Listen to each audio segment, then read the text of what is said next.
ชวนให้คิดอนิจจังทุกสิ่งไม่ยั่งยืนจีรังย่อมผุพังตามกาลเวลาจะฝืนให้ยั่งยืนจนสิ้นโลกาอย่าได้หวังดังปรารถนาองค์พระพุทธาท่านตรัสสอนไว้เกิดแล้วคงไม่แคล้วต้องชราแก่อาคราวแก่สมปัญญาทั่วภารามีทมไปเจ็บทุกข์ย่อมเวียนวนมีพ้นใครๆสัตว์โลกล้วนรู้แน่แก่ใจเกิดแก่เจ็บตายหลีกไปไม่พ้นใครหลงคิดหลงปิดอัตตาว่าใจแจ้งกมลแม้นใครปลงได้คงสุขล้นชีวิตมีมองมนเกิดมาเป็นคนสมบูรณ์ดับหายเพียงร่างกายไว้ชีวาแต่กุศลผลกรรมทำมาย่อมแปลงค่ากลายเป็นทุนส่งผลให้ทุกคนเวียนวนไม่สูญสุขและทุกข์เป็นไปตามทุนที่พวกคุณได้ก่อทำมา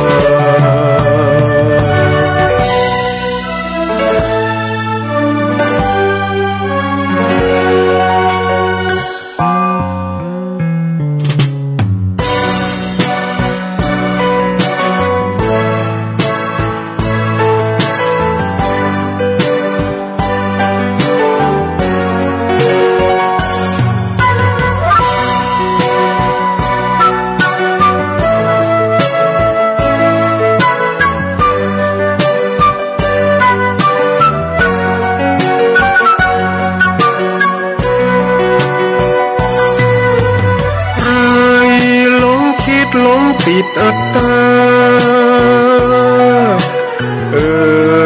ว่าใจแจ้งกมลแม้นใครปลงได้คงสุขล้น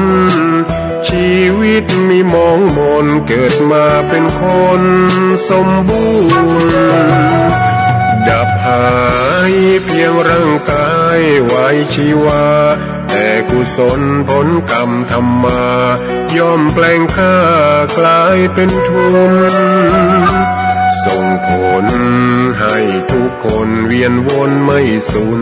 สุขและทุกข์เป็นไปตามทุนที่พวกคุณได้ก่อทำมา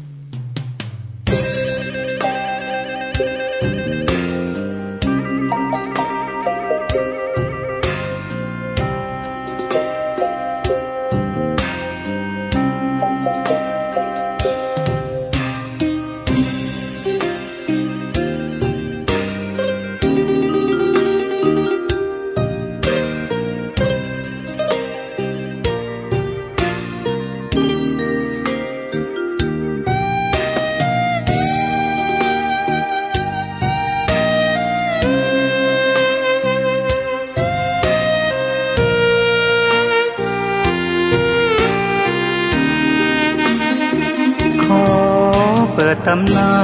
น1,300 กว่าปีแม่จามเทวีสร้างพระเจดีย์ที่วัดดอยน้อยพร้อมเจดีย์โค้งอีกองค์เคียงคู่อยู่ดอยสลับก้อนหินใหญ่น้อยร้อยเรียงหน้าอัศจรรย์พระธาตุสีทองแงนมองฝูงพึ่งทำรังช่างมีมนต์ขลังพลังศักดิ์สิทธิ์บนนั้นกล่าวข้าไหว้สากราบสักการะคนลุกคนชัน สัมผัสสายสัมพันธ์คงเป็นลูกหลานเคยร่วมสร้างบุญวัดดอยน้อยอยู่กลางยอดดอยโรยต่ออำเภอดอยต่อเขตติดต่อป่าสางลำพูนเดินทางปลอดภัยจากเชียงใหม่หรือสายลำพูนยินดีต้อนรับนักบุญมาร่วมสร้างทานบารมีตีสามตีสี่เปิดสถานีฟังตุลุงยองนักเทศเสียงทองชื่อเสียงดังก้องทั่วฟ้าธานีตัวจริงเสียงจริงวัดดอยน้อยแม่ตามเทวีต้อนรับญาติโยมที่มีจิตศรัทธามาร่วมสร้างบุญ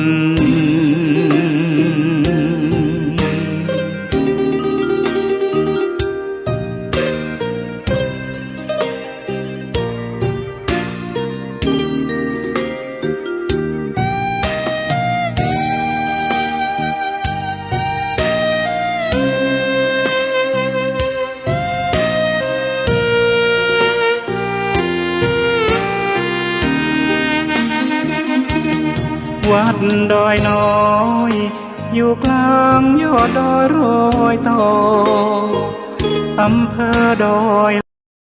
เขตติดต่อป่าสางลำพูนเดินทางปลอดภัย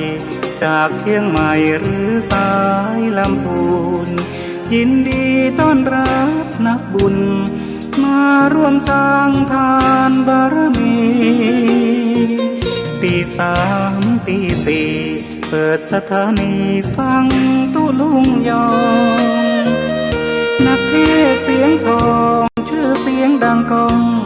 ทั่วฟ้าธานีตัวจริงเสียงจริงวัดดอยน้อยแม่ตามเทวีต้อนรับญาติโยมที่มีจิตศรัทธามาร่วมสร้างบุญ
พระคุณแม่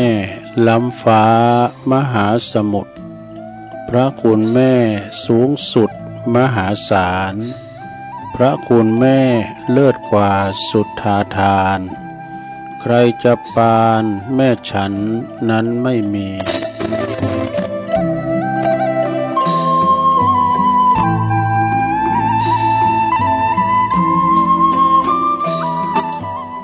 ก็ขอความ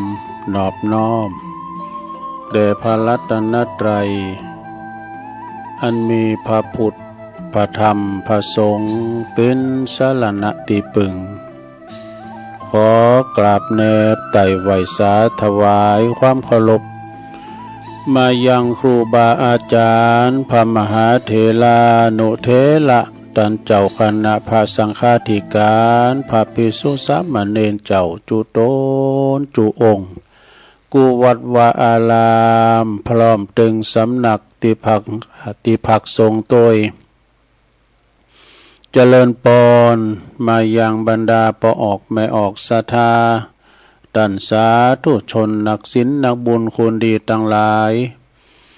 ตื่นจืนขึ้นมาก่อนมาฟังรายการสัพเพเหระปากิณกะขอนลุงไก่แจ้งรายการเสียงธรรมแสงทองรายการเสียงธรรมแสงทองนี้ก็รับผิดชอบบริหารเวลาดำเนินรายการโดยต้นตัวแห่งอาตมาภาพเก่ากระผมตุลุงนันชัยวัฒน์นาคเสโนจัดรายการอยู่ที่บุญห้องสงฆ์ของวัดพระธาตุดอยน้อยตำบลดอยหล่ออำเภอดอยหล่อจังหวัดเชียงใหม่เสริมสัญญาณปฏิวัติปากตั้งเจริญที่หันปิ้นโหจ่ายไปแต่ละสถานีเนาะที่เปิ้นได้ลิงก์สัญญาณไปก็ขออนุโมทนาเด้อขอบคุณเจ้าของสถานีทุกคืนทุกสถานีโดยที่เปิ้นมีน้ำจิตน้ำใจงดงามนำเอารายการของครูบาอาจารย์กุต้นกุองค์ไปออกสถานีของตันแล้วก็แผ่พายกระจายเสียงไปให้ตันผู้ฟังพอออกไม่ออกที่อยู่ตั้งบ้านก็ฟังกันตามสบายเนาะฟังกันไปรับกันไปฟังโดยรับโดยเนี่ยเนาะฉะนั้นวันนี้มาปะกันศรัทธาญาติโยมทั้งหลายบางพองก็ตื่นมาแต่เมื่อตีสองตีสามตื่นมาก่อนนอนบัดลับก็มาฟังรายการตุลุงนี่นะประคับประคองมันตีนฝ้ายยกลุงแจงของวันใหม่เนาะซึ่งวันนี้ก็เป็นวันดีเป็นวันมงคลเป็นวันแม่แห่งชาติแม่ของแผ่นดินวันนี้ตั้งอำเภอก็ดีทุกหน่วยงานก็จะทำกิจกรรมเนาะตั้งอำเภอเพิ่นก็จะมีการทำบุญตักบาตรเนี่ยกะแต่ต่างวัดต่างวาเฮาก็เหมือนกันทำบุญตักบาตรเนื่องในวันแม่แห่งชาติเนาะไผที่มีแม่ก็ดีเปิ้นมีอินทรีย์ชีวิตอยู่ก็ไปพอไปคอยเปิ้นเด้อไปกราบนบคบยำเปิ้นนะไหวยามเมื่อเปิ้นมีอินทรีย์ชีวิตเฮาเนี่ยเฮาก็ใครอยากหยังก็ให้เปิ้นกินนะกะเมื่อว่าเปิ้นลงรับดับขันไปกดต้านโกเข้าให้แม่เด้อเนาะศรัทธาวันนี้ตัวลุงก็จะน้อมนำเอาธรรมเทศนาแบบธรรมบรรยายพระในบ้านกตัญญูนี่มาเตศให้ศรัทธาแต้มกรรมหนึ่งก่อนเนาะก่อนที่จะเตศนำเตศธรรมนี่ก็เดียวกันเด้อก่อนที่จะได้เอิ่นเอ่ยไปกลางคืนสถานีวิทยุแต่ละคืนที่เปิ้นได้ลิงก์สัญญาณไปในตุลุงก็จะนำไหวพระให้กันเนาะเพื่อความเป็นสิริเป็นมังกรเป็นมงคลกับตนกับตัวกับขอบกับครัวลูกหลานตันเต่าอยู่ดีมีสุข เพราะว่าการสวดมนต์นี้ขจัดปัดเป่าพ้อยภัยอันตรายให้อากาศนี้ไกลแสนโยชน์แสนว่าเนาะนำป่าสิ่งที่เป็นมังกรเป็นมงคลเข้าคุ้มโหหอเฮิรนเฮาอยู่ดีมีสุขเน้อพร้อมแล้วก็กราบหนึ่งกราบสองกราบสามอิมินาสกาเลนะพุทธังอภิปูชยามาอิมินาสกาเลนะธัมมังอภิปูชยามาอิมินาสกาเลนะสังฆังอภิปูชยามาอะระหังสัมมาสัมพุทโธภะคะวาพุทธังภะคะวันตังอภิวาเทมิสวากขาโตภะคะวะตาธัมโมธัมมังนะมัสสามิสุปฏิปันโนภะคะวะโตสาวกสังโฆสังฆังนะมามิ นะโม ตัสสะภะคะวะโตอะระหะโตสัมมาสัมพุทธัสสะนะโมตัสสะภะคะวะโตอะระหะโตสัมมาสัมพุทธัสสะนะโมตัสสะภะคะวะโตอะระหะโตสัมมาสัมพุทธัสสะอิติปิโสภะคะวะอะระหังสัมมาสัมพุทโธวิจจาจารณะสัมปันโนสุขโตโลกวิโตอนุตตโลปุริสธัมมาสาลาทิสัทธาเทวมนุสสานังพุทโธ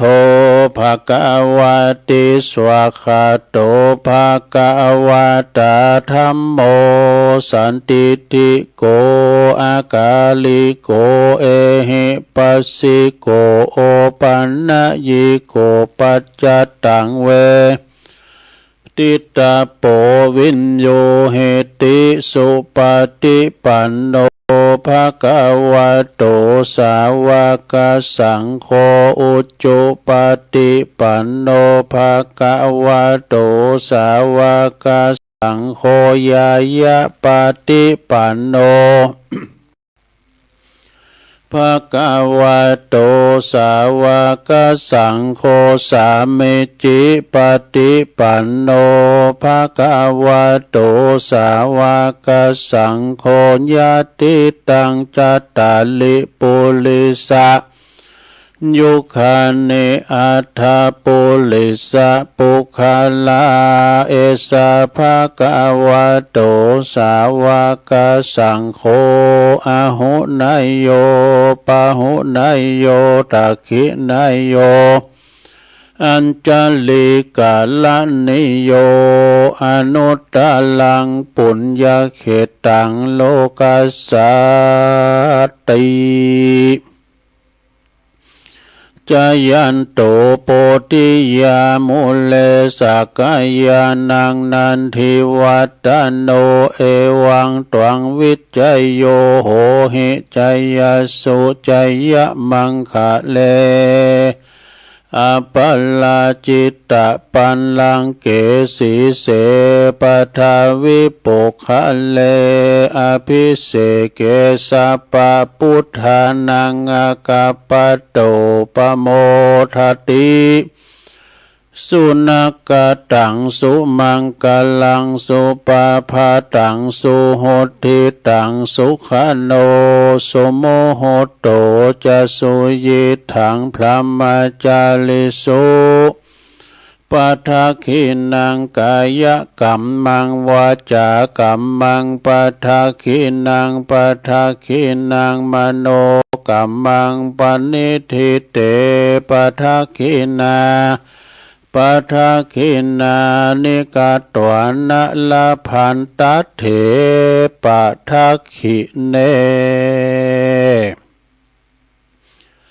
สัพพิติโยวิวัจจันตุสัพพะโลกโควินาศตุมาเตภวัตวันตะลายโยสุขีติกายุโกภวะอภิวาตานาสีลิสานิจังวุธาปัจจายโน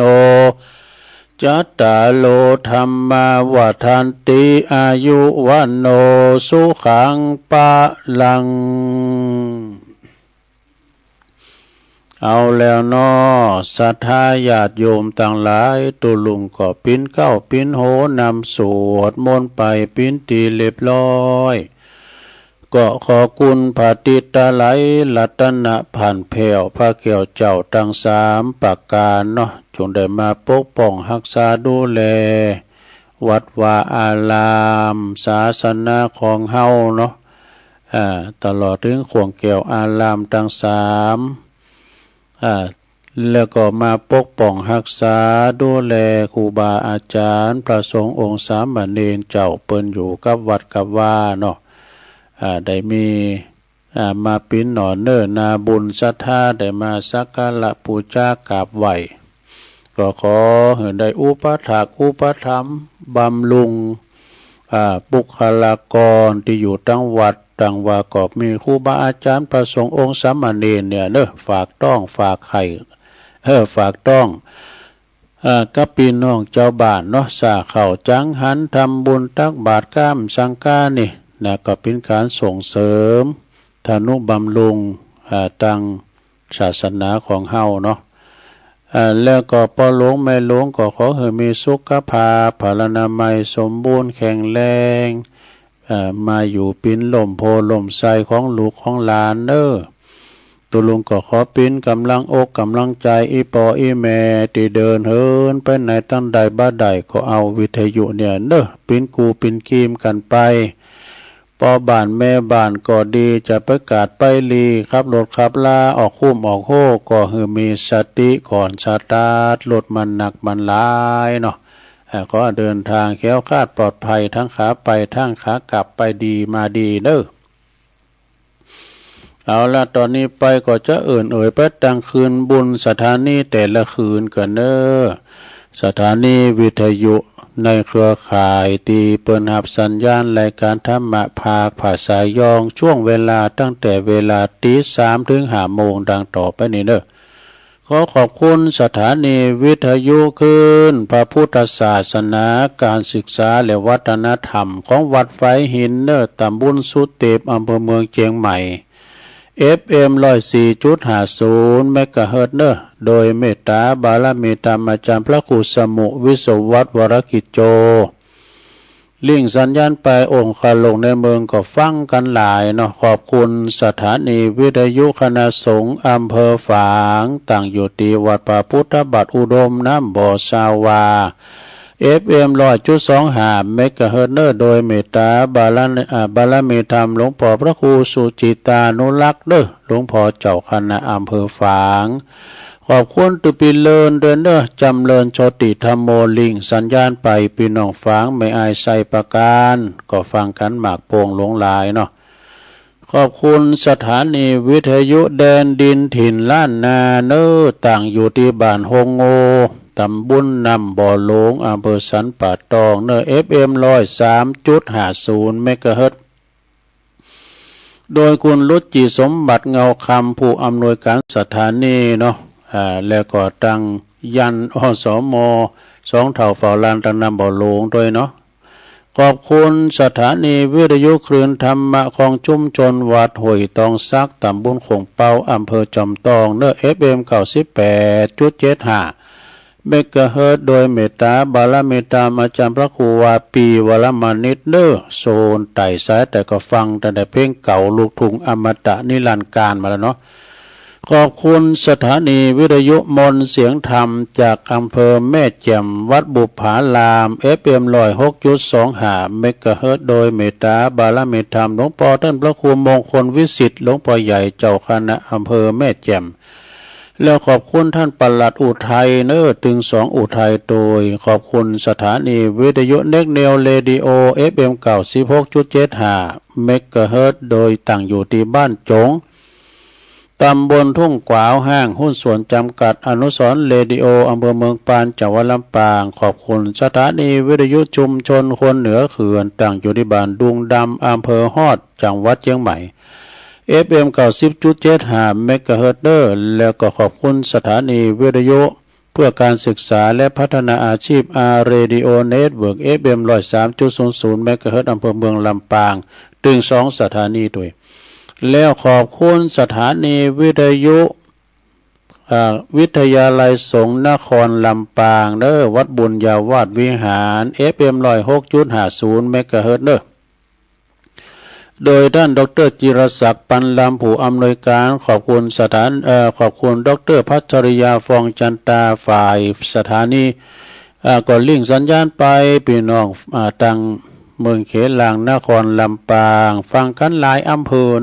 ฟังกันหมากโป่งหลงหลายนะแล้วก็พี่น้องบ้านไก่สีคำเรดิโอบ้านนาเหลืองนอกอำเภอเวียงสาจังหวัดน่านFM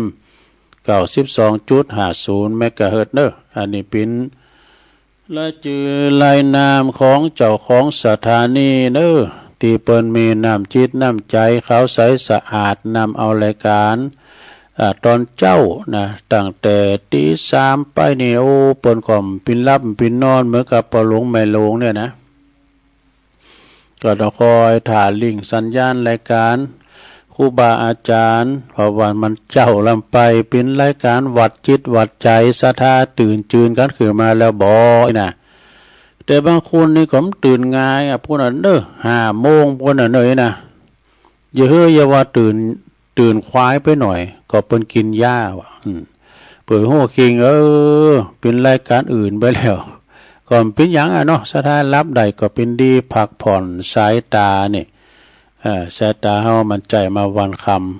ำเฮาก็ได้พักผ่อนสายตาเนาะฉะนั้นวันนี้เฮามาพบมาปะกันเป็นวันที่12 สิงหานะแล้วก็เป็นวันอังคารเนาะที่12 สิงหาคม 2568มานี่ละเป็นวันแม่แห่งชาติด้วยศรัทธาแม่ของแผ่นดินพระบรมราชินีนาถนะพระราชินีพันปีหลวงนะซึ่งเปิ้นมีพระชนมาอยู่ถึงเก่า13 พรรษาแล้วศรัทธานะแม่ของแผ่นดินเอานี่นะฉะนั้นวันนี้ทุกหน่วยงานนี่เปิ้นทำจัดกิจกรรมกันหลายอย่างพัฒนากรรมสังฆา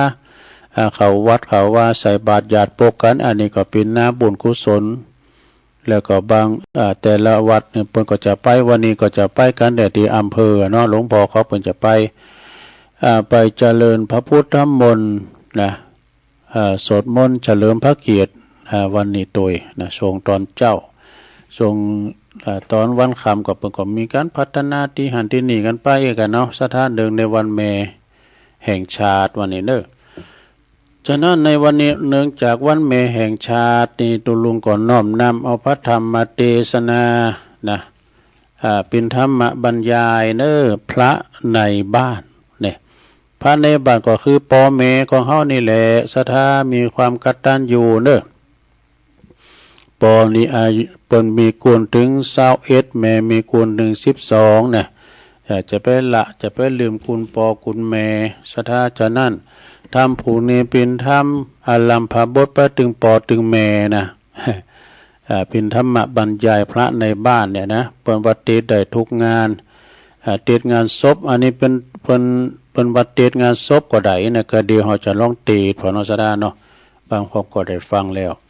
ก็วันนี้ก็มีเจ้าภาพเนาะแม่จำปีวงฟั่นพร้อมลูกหลานเป็นมาทำบุญอุทิศบุญกุศลตานำตันตำไปเหือยังปอหลวงอายแม่หลวงดีแล้วก็ปอวานปอคำแม่อุแม่ป่าด้วยนี่บ้านตุงปู่แดงบุญนะ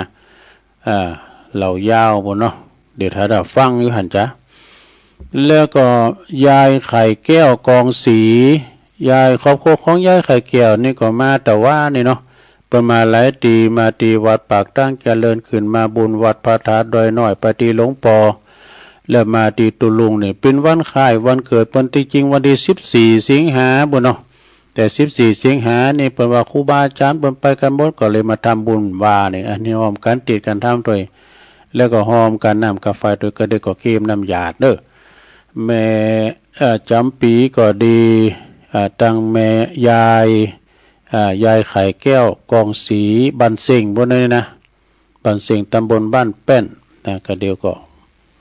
อดถาดาฟังหยาดน้ำไม้ตาลเอาละเนาะตอนนี้ตุลุงจะเตดน้ำเตดธรรมกันธรรมบรรยายพระในบ้านสัพพทานังธรรมทานังชินาติการทำบุญหือทำปิ่นตานชนาการให้ทั้งปวงเนี่ยนะโมตัสสะภะคะวะโตอะระหะโตสัมมาสัมพุทธัสสะนะโมตัสสะภะคะวะโตอะระหะโตสัมมาสัมพุทธัสสะนะโมตัสสะภะคะวะโตอะระหะโตสัมมาสัมพุทธัสสะ พรหมาติมาตาปิตโลติณโอกาสบัดนี้ตนตัวแห่งอาตมาภาพก็จักได้แสดงพระธรรมเทศนาเพื่อประดับสติปัญญาเพิ่มพูนบุญยราศีติตัญจภาพได้ไปอาราธนาพระสงฆ์องค์มาเตศเนาะเพื่อจี้เหตุจี้ผลและก็สารธรรมคำสอนในพระพุทธศาสนาคือแก่บรรดาลูกหลานบุตรธิดาเนาะแล้วก็ปอบแม่ปีน้องตันผู้มีเกียรติทั้งหลายที่ได้มาโลมทำบุญอุทิศแผ่กุศลทักษิณานุปทานไปให้ผู้ที่วายชนไปนะบรรดาลูกอยู่เบื้องหลังลูกหลานอยู่เบื้องหลังก็มาโหนและลึกนึกถึงบุญคุณนะของผู้ที่มีพระคุณที่ปนอันหาสิ่งใดจะมาปีบ่ได้ก็คือปอคือแม่เนี่ยเด้อปอแม่นี่ฉะนั้นจึงได้ทำบุญอุทิศแผ่กุศลบุญนี้ไปหาเปิดแสดงกัตตัญญูกตเวทิตาตีตันได้เล่งดูอุปถากอุปธรรมเฮามาเนาะตามสมควรแก่กาลเวลา ถึงว่าพระคุณปอแม่เนี่ยพระคุณของปอของแม่เนี่ยหรือว่าพระพรหมของลูกนี่มีมากมายมหาศาลเนอะดังกรรมโบราณบัณฑิตนักปราชญ์เปรียบไว้ว่าถึงแม้จะเอาโลกถึงโลกนั้นมาปิ้นปากกาเอาฟ้าถึงมดมาปิ้นกระดาษเอาน้ำมึกถึงน้ำถึงมดมาปิ้นน้ำในทะเลถึงมดเนี่ยนะมาปิ้นน้ำมึกเขียนวาดก็ยังเขียนประกาศบุญคุณของปอของแม่บ่สุดบ่เสิงเพิ่นว่านะทั้งนี้ก็เพราะว่าตันทั้งสองในปิ้นผู้ที่หือกำเนิดเกิดเข้ามานะเกิดชีวิตแล้วก็ปัจจัยวิญญาณเนอะทั้งเป็นพระพรหมพระเทพพระพรหมดูแลรักษาทุกอิริยาบถทั้งสี่มีความหักอันบริสุทธิ์พุทธผ่องต่อลูกทุกคนบ่มีอคติลำเองเนอะหักเต่ากันหมดบ่ว่าบ่หวังสิ่งผลตอบแทนใดๆเนอะจัดว่าเป็นพระอรหันตาโดยแต่สมควรที่ลูกที่จะเข้าหลบปูชาสัมมาคารวะเนอะเพราะหันความจริงเป็นอย่างนี้ผู้หู้ผู้ฉลาดนี่เป็นผู้ที่บ่เนละคุณเนอะมีกตัญญูกตเวทีก็พยายามจะตอบแทนบุญคุณตามเวลาโอกาสเนอะตามเวลาและโอกาสก็ยอมบ่เขี้ยวขาดห่างอันแห่งกรรมดีนะสดาญาติโยมมีความสุขมีความเจริญอย่างปินติยกย่องสรรเสริญของตันสาธุชนคนดีทั่วไปสมดังในยะบาลีตีเลยคิดเขียนไว้ว่านิมิตตังสาธุลูปันนังกตัญญูกตเวทิตานี่เปิ้นก็แปลว่านะความกตัญญูกตเวทีในปิ้นเครื่องหมายของความปิ่นคุณดีเนอะเนี่ยถ้าจะถูกต้องตามเหตุตามผลแล้ว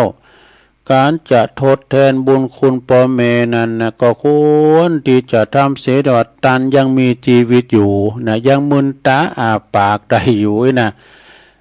ยังจะเล่งดูปูปาดกินเข่าเขียวติ้มปากอยู่เอาเนี่ยเพิ่นก็กินล่ำนะเพิ่นก็จะปลื้มอกปลื้มใจทั้งตัวเฮาเองแล้วก็ตัวตันเนาะแล้วก็ของเฮาตีจะได้เอาเป็นจะได้อันเอาไปเหือเปิ้นนะปิญญาจาโลมจิตใจตันตัวนี่ท่านสดชื่นเบิกบานมีอายุยืนยาวนานต่อไปแถมได้อยู่สิ่งที่สำคัญก็คือเล่งน้ำจิตน้ำใจตนตันโดยเนอะเล่งน้ำจิตน้ำใจตันโดยตีลูกประพฤติปฏิบัติดีประพฤติดีปฏิบัติชอบประกอบไปโดยศีลธรรม โดยศีลโดยธรรมท่านก็สุขอกสุขใจแล้ว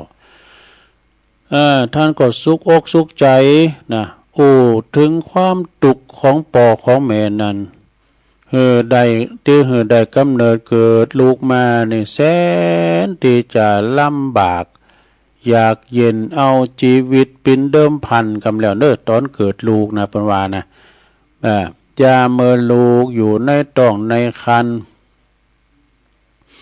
ลูกอยู่ในท้องในครรภ์เนี่ยแม่จะลุกจะนั่งจะยืนจะเตี้ยวจะเยียวจะถ่ายดูก็ค่อยระมัดระวังโกจะดาวจะล่มเป็นอันตรายแก่ลูกอาหารก็การกินก็อดกันได้อดได้กันต้องได้งดเว้นของเพชรของเค็มนะของห้อนโกจะเป็นสะแหลงโกเป็นผิดเป็นภัยแก่ลูกในท้องให้ดูครบถ้วน10 เดือนลูกก็เกิดออกมาดอกปิตามารดาก็โสมนัสสายินดีปีดาปาโมทนี่เหมือนได้เพชรแก้วสารพัดนึกอีดูกาคำปิ้นแสนปิ้นล้านทนุถนอมหอบฟุมลาเนาะหอบลุมลาบ่หือพรากสายตาตุกเจ้าคำนี่เอาทันเอานมใส่เข้าหือปากหือลูกดื่มกินนมทุกวันทุกคืนทันนมของแม่นี่ก็คือสายเลือดของแม่นั่นแหละนะเลือดในอกผสมกลั่นเป็นน้ำนมให้ลูกดื่มกินนี่อันนี้คือพระพรหมของลูกเนอะนะพระพรหมของลูกซึ่งก็จะมีอยู่พรหมวิหารสี่นี่พรหมวิหารสี่มีเมตตาความหักใคร่หักแบบโดยบริสุทธิ์พุทธผ่องหัวใจเนอะหักของปอฮอกของแม่นี่ขาวใสบริสุทธิ์พุทธผ่องแล้วก็กรุณาความอินดูสงสารหันอกหันใจเมื่อลูกตกหลักกรรมลำบากเนอะมุติตาเนี่ยหรอมุติตาเนี่ยก็เป็นว่าพลอยยินดีเมื่อลูกได้ดิบได้ดีบ่แสดงความอิสาลิษยาการแกล้งลูกแล้วก็อุเบกขาเนี่ยหรอก็คือความวางเฉยเนอะบ่ดีใจบ่เสียใจบ่เหยียบย่ำซ้ำเติมเมื่อลูกถึงความวิบัติอับจนนี่นะพ่อแม่ก็เป็นพระเทพพระพรหมเป็นว่าคอยระมัดระวังรักษาลูกเต่าหินเต่าตีนเต่าหอยจอนตีนเต่าหอยจอนนี่นะเนาะอาบน้ำปอนเขานั่งเฝ้านอนเฝ้าพุทธาธิดาจนปออิดปออ่อนกายานี่จะขี่จะเหยียวกานี่สมาเด้อรับดึกลูกเจ้าเหมือนลูกในปิ้นเจ้าปิ้นนายนี่เหมือนลูกในปิ้นเจ้าปิ้นนายนะยาเมินรับเมินนอนโกลูกจะเป็นอันตรายระวังเพราะจะเข็บแมงป่องจะมากัดมาคบอีนะตลอดถึงหินยุงที่จะมาตอมไต่มาตอมมาไต่แม่ก็เฝ้าพอไล่คอยดูแลนะบางครั้งแม่เอาผ้าห่มมาห่มหัวลูกร้องไห้นี่มันจะห้อนจะเอาตีนเย็นเอาผ้าห่มออกเลยนะเอาตีนเย็นผ้าห่มออกเลยนะแม่ก็ยังมาเก็บมาห่มเหมือนเก่าเหมือนเดิมเนี่ยบ่ได้จมบ่ได้ด่าบ่ได้แจงลูกเลยบางครั้งกินข้าว2-3 กำแม่ก็สะดุ้งต้องหยุดกำเข่าทันทีกลางคันเพราะได้ยินเสียงลูกร้องไห้เนี่ยก็เอาปากเนี่ยนะเพราะว่าปากบ่ได้อาจจะหิวอย่าเข้าได้นะก็แม่ก็เกี่ยวเข่าไปด้วยแล้วก็เกี่ยวกล้วยไปด้วยหยอดใส่ปากลูกเอานิ้วก้อยหยอดน้ำลงไปด้วยว่ะจนวัยใหญ่เจริญวัยใหญ่หนากาบาลเป็นคุณแล้วนะพ่อแม่เป็นอาจารย์คุณแหลกเด้อเป็นครูคุณแหลกเป็นบุรพาจารย์สอนให้ลูกให้เต่าเนี่ยเป็นคุณดีนะอย่างสอนตั้งแต่เตี้ยวสอนให้ให้จ้าปอแม่เนี่ยปู่ป่าลุงเอาเนี่ยโห หูจักดีหูจักให้หูจักกินหูจักเกี่ยวหูจักเกี่ยวหูจักเกี่ยวหูจักถ่ายนะตนุถนอมฟุ้งฟักอูฟูจ๋าปินภาษาคุณชัดเจนชัดถอยชัดคำแล้วก็จะส่งไปโหงหามโหงเฮนนะฮัดอ่านฮันฝึกเนี่ยศรัทธาญาติโยมทั้งหลายเนาะพ่อแม่นี่เป็นบูรพาจารย์สอนลูกสอนเต่าตั้งแต่อูจ๋าหันนี่นะแล้วเปิ้นก็ยังว่าแม่นี่เจ้านี่ก็ฟังตุลุงทองเปิ้นหำเนาะเปิ้นหำไปแม่นี่ปิ้นนาฬิกาปลุกให้ลูกตื่นตอนเจ้าไปโรงเห็นเนี่ยเนาะอย่างตุลุงก็ปิ้นนาฬิกาเมื่อใดก็ลูกมาก็ไปตบไปต่อยฟ้ากุฏิหืนเดนเขาตื่น แล้วก็แม่ก็ปิ้นแม่โคทำอาหารทำสำหรับเขาให้ลูกกินวะนะเนี่ยพ่อแม่เขาเนาะแล้วก็แม่นี่ปิ้นธนาคารให้ลูกเบิกได้เบิกได้เพราะว่าฝนตกก็เบิกได้วันเสาร์วันอาทิตย์ก็เบิกได้รับอยู่ได้ก็เบิกได้เนาะแม่ปิ้นหมอคอยดูแลตอนที่ลูกป่วยนะเปิ้นป่วยเจ็บป่วยเมื่อไข้ก็เอาจอนนะเอาเอาให้ลูกกินยานะป้อนข้าวยามเมื่อเจ็บป่วยเมื่อไข้แล้วก็เป็นครูคอยสอนหนังสือก้านี่เป็นคอยเดี๋ยวว่าเป็นโซเฟอร์ขับรถให้ลูกเดินทางเนี่ยเป็นเปินคอยปอบลูกตอนที่ลูกร้องไห้แม่เป็นทุกอย่างในชีวิตเนอะประเมีกรแถมหน่อยเพราะว่าพระองค์แรกผู้แสนดีให้ชีวิตเป็นครูคนแรกผู้ประสิทธิ์การศึกษาเป็นหมอคนแรกผู้ถือช้อนคอยป้อนยารวมคุณค่า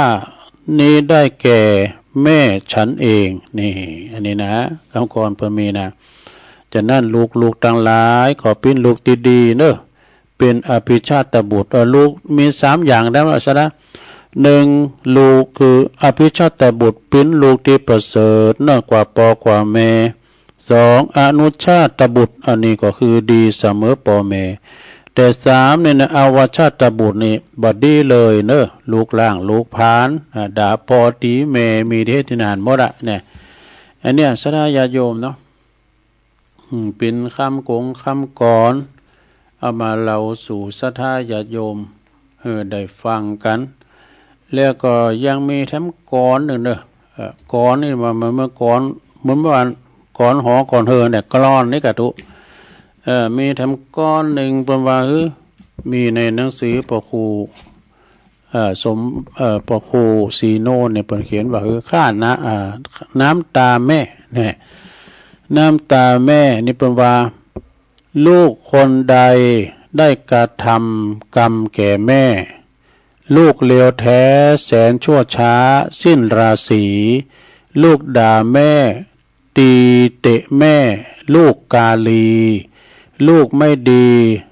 แม่ทำแม่ช้ำน้ำตารินน้ำตาแม่รินลดลินไหลเมื่อลูกร้ายน้ำตาแม่หยดเป็นสายเมื่อลูกหมิ่นน้ำตาแม่ไหลหลั่งลงรถแผ่นดินเมื่อได้ยินลูกเสเพเนรคุณนี่เฮียสาธาจะเป็นเนรคุณเนอพ่อแม่นี่เป็นลูกที่มีคุณมีบุญมีคุณต่อพ่อต่อแม่เนอแล้วเปิ้นก็ว่าแถมบทหนึ่งเปิ้นก็ว่า14อย่างตีบักควรทำกับแม่มันมีสั่งลำเหลือ1อย่าไปจวนแม่กินข้าวในวันที่แม่ต้องบ่มีลมหายใจไปเคาะโลงเนี่ยนะไปเคาะโลงกกแม่ลูกมากินข้าวเด้อแกงเฮ็ดเหมาะ 2อย่าเหือแม่รอจนแม่สิ้นใจว่าเกินได้แม่เด้อเฮามีเวลาเด้อมีการหนักอยู่นะเมื่อมีเวลามีเงินมีคำแล้วมาหาแม่อีแม่มีให้แล้วสิ้นใจไปให้แล้ว 3. อย่าซื้อของในวันแม่ที่แม่มีโอกาสที่แม่บ่มีโอกาสใจแล้วนี่อย่างว่าเนี่ยนะซะนะเปิ้นว่าอย่าซื้อของเป็นผ้าโคนุงโคบายของกินข้าววาแล้วก็ตามเพื่อที่แม่บ่มีโอกาสได้ใจได้กินแล้วนะ4. อย่าไปบอกฮักแม่ในวันที่แม่บ่ได้ยินแล้วนะแม่ลูกฮักแม่เด้อนะเปิ้นบ่ได้ยินบ่บ่แล้วนะ 5. อย่าจับมือแม่ในวันที่แม่ไร้ความรู้สึกแล้วเนี่ยโอ้มือแม่นี่ยินจีบเอาดูก็โหแม่มือไปเข้าหูมาแล้ว6. อย่าใส่ใจแม่ในวันที่แม่ไม่อาจรับรู้แล้วนี่เราไปใส่ใจก็มาใส่ใจเดี๋ยวนี้ดูนะดีเปิ้นยังมีอินทรีย์ชีวิตอยู่เกี่ยวได้กินได้อยู่นะหาผู้ยังได้อยู่7. อย่าอูวาคิดถึงแม่ในวันที่แม่ไม่หวนกลับมาแล้วเนี่ยเปิ้นมีความรู้สึกแล้ว8. อย่าให้ในวันที่แม่หยิบยื่นมือรับไม่ได้แล้วเอาอย่างคือเปิ้นหับได้แล้วเนาะเปิ้นยืนมือหับบ่ได้กินบ่ได้แล้วนะก็บ่มีความหมาย9. อย่าไปเยี่ยมเยือนในวันที่แม่ไม่อยู่แล้วไอ้แม่อยู่ไปแล้วนะ10. อย่ารอให้เงินแม่ในวันที่แม่ใช้ไม่ได้แล้วโอ้ยสตังค์10สตังค์20สตังค์100สตังค์พันเอาหือเปิ้นเตอะไอ้แม่ขยะขกินหยังไอ้แม่จะไปทำบุญนะเอาไปนะโอ้เดินเปิ้นก็ถากระเบยยัง10นะเนาะนะได้ใส่กันท่าไม่หน่อยนึงนะฉันเตยแม่ว่าใครไปตานตีนตัวเปิ้นแต่ก็มีสตังค์ด้วยก็คือเปิ้นศรัทธาเนี่ยลูกหลานมาเสียอย่างเดียวน่ะลูกหลานเขาจะฟังในตอนเนี่ยมีกับไอ้แม่เนี่ยฟังได้11. อย่ากอดแม่ในวันที่แม่ไร้ร่างไปแล้วนะนะไอ้แม่อยู่ไปให้แล้วต้มเจ้าในตุลุงทองเปิ้นว่าเพราะแม่เป็นผู้พิพากษาตัดสินความคดีในบ้านมดไก่แม่ว่าแล้วก็ปิ้นแล้วหมดเด้อพระตึมตอบตู่พระตึมเถียงน่ะ12. อย่าให้เวลาในวันที่แม่ไม่มีเวลาเหลือแล้วเนี่ยคือเวลาแม่พ้องกับไปเยี่ยมไปใจเด้อเปิ้นนั่งอยู่เฮ้อนั่นน่ะ13. อย่าขอโทษแม่ในวันที่สายเกินไปแล้วเนี่ยสายเกินไปแล้วเปิ้นหาโหแล้วนี่14. อย่าตอบแทนพระคุณเพราะในวันที่แม่จากโลกนี้ไปแล้วเนี่ยบ่มีสิ่งใดที่จะศักดิ์สิทธิ์ที่จะล้ำกานักไปกว่าบารมีแม่เด้อนี่อันนี้เอามาแสเข้าไปนะขอนี้เตี้ยทำอยู่เริ่มเลยนะอันนี้เอามาแสกันเลยเอาแล้วก็ถึงไหนอ่ะเจ้าไปเดียวกันเด้อโอ้กำลังได้หน้าเดียวเอาหน้าที่2อันนี้ทำพระคุณแม่นะพระในบ้านจึงสมควรตีลูกตีดีที่จะต้องตอบแทนบุญคุณของแม่เนอะเมื่อตันมีชีวิตอยู่แล้วก็ตันจากไปในฐานะที่เฮาเกิดมาเป็นเจ้าปุตนับถือพระพุทธศาสนาองค์พระสัมมาสัมพุทธเจ้าเปิ้นได้วางหลักแห่งประเพณีไว้คือวางหน้าวางหน้าที่จะพึงปฏิบัติไว้สำหรับลูกๆนะเปิ้นว่าสำหรับลูกๆแล้วก็บุตรธิดาดังต่อไปนี้ข้อที่1เนอะข้อที่1ก็เปิ้นว่าเปิ้นเล่งเฮามาก่อนเล่งเปิ้นตอบ2ช่วยทำธุรกิจของตัน3ยามเมื่อเปิ้นเจ็บป่วยเมื่อไข้ก็ไปดูแลรักษาตัน4ประพฤติตนเป็นคนดีอบอุ่นหือตัน5เมื่อตันสิ้นบุญไปแล้วทำบุญอุทิศหือตัน6ดำรงวงตระกูลไว้นะเลี้ยงกายเพราะว่าเลี้ยงร่างกายตันเลี้ยงร่างกายตัน1เลี้ยงน้ำใจตัน1เลี้ยงร่างกายนั้นก็คือได้แก่เมื่อว่าถึงเวลาตอ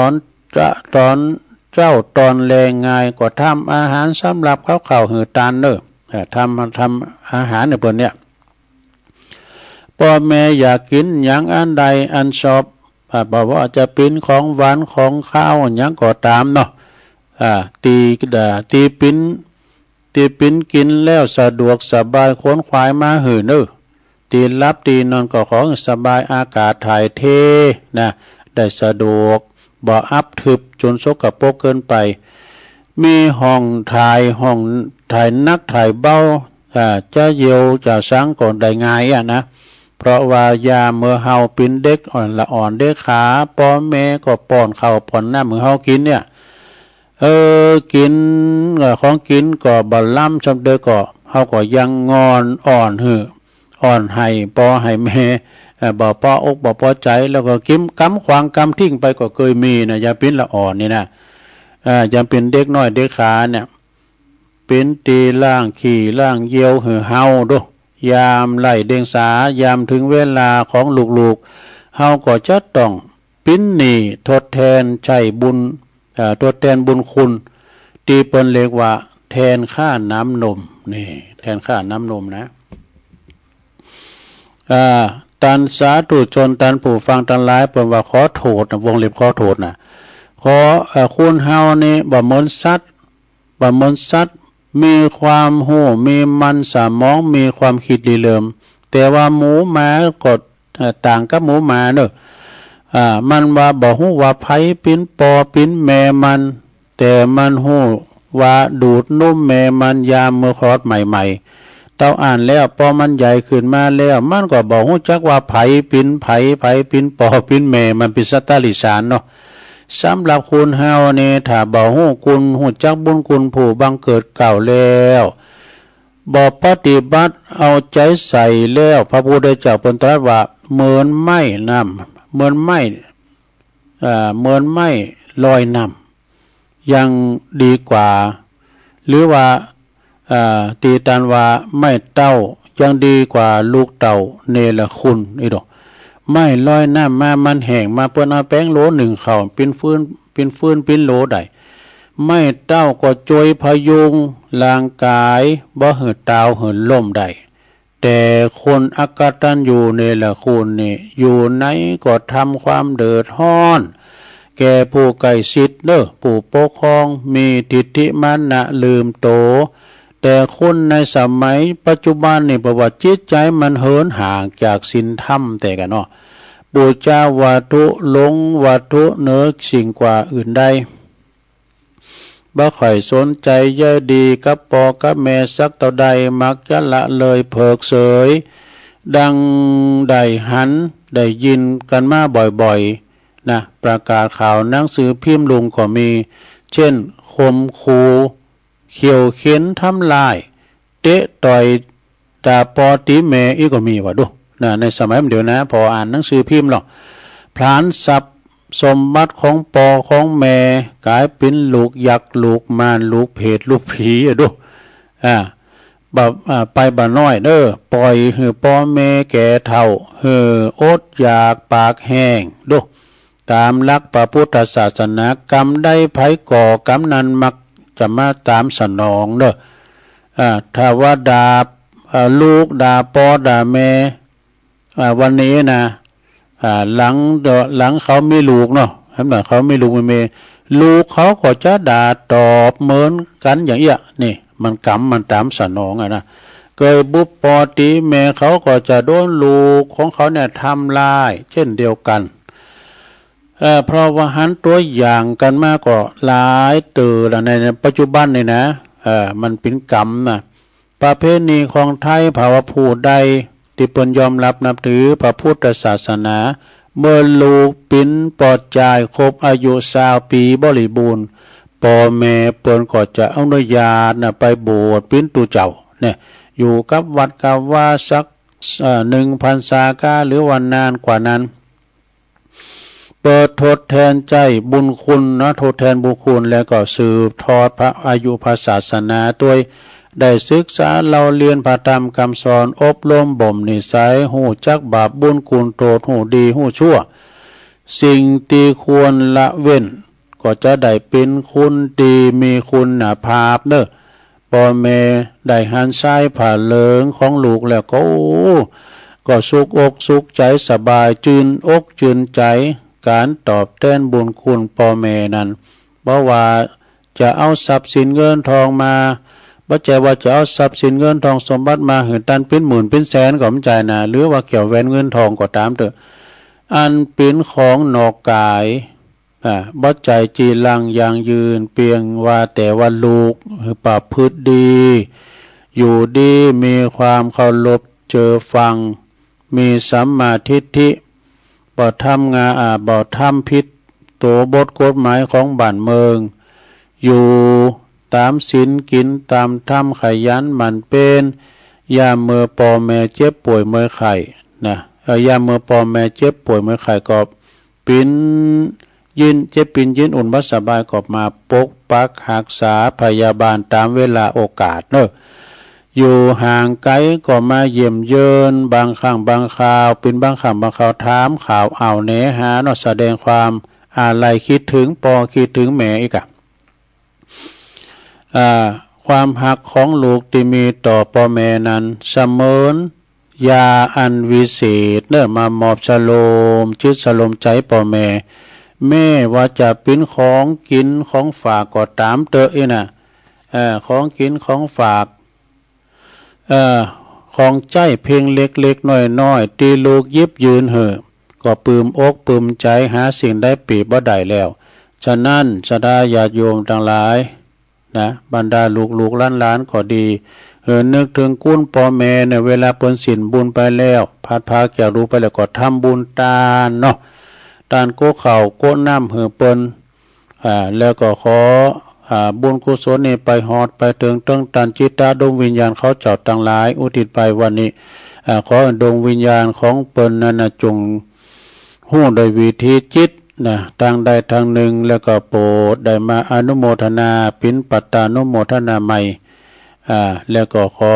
ดวงวิญญาณของท่านไปสู่สุคติในสัมปรายภพอันกะเสมสุขตามคติวิสัยทุกสิ่งทุกอย่างด้วยเทินตุลงก่อเทศนาธรรมมาก็พอสมควรแก่กาลเวลาเนาะก็ขอสมมุติหยุดที่ลงปรุงไว้เพียงเต่าอีเอวังก็มีด้วยปกาละชนีสาธุสาธุสาธุจบลงไปศรัทธาพระในบ้านเนาะพระในบ้านจบลงไปคุณปอคุณแม่เนอศรัทธาโอ้เสียดายอันลูกหลานมาได้ยินนะทุกนะมันก็อันน่ะเขารับอยู่พี่ฮะ อันนี้ก็มีครอบครัวของแม่จำปีวงฟั่นมากับลูกหลานวันนันบรมาตาลเปิดวัดขอเป็นเจ้าภาพกันเตดตานไปหาจิตตะดวงวิญญาณของปอหลวงอ้ายแม่หลวงดีปอวานปอคำแม่อุแม่ป่าด้วยเนอะตุงปู่แดงปุ่นนะบ้านตุงปู่แดงปุ่นบ้านต้องฝ่ายดอยแดนปุ่นนะรวมกันแล้วก็มีครอบครัวของยายไข่แก้วกองศรียายไข่แก้วนี่เพิ่งก็ทำบุญคล้ายวันเกิดเนอะ14 สิงหาปุ่นนะแฮปปี้เบิร์ธเดย์สุขสันต์วันเกิดเนอะยายเด้อขอมีสุขภาพพลานามัยสมบูรณ์แข็งแรงเนาะแล้วเป็นการเตะตัวแล้วก็การนำกาแฟตัวเอาปอนเดียวกันกันเนอตึงลงตึงลายเนาะเอาปอนทำก่อนสัพปิติโยวิวัจจันตุสัพพะโลโกวินาศตุมาเตภวัตวันตะลายโยสุขีติคายุโกภวะอาภิวาตานาสีริสานิจังวุธาปัจจายโนจัตตาโลธรรมาวัตันติอายุวันโนสุขังปะลังเอาแล้วอยู่ดีมีสุขเนอตัวลงจะผักเบรกสักกรรมเนาะไปก็น้ำลายเหนียวละ อย่างจิบกินน้ำกันเนอเดี๋ยวมาปักกันเนอสถานเนอเจริญพร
เอาแล้วสัทธาญาติโยมทั้งหลาย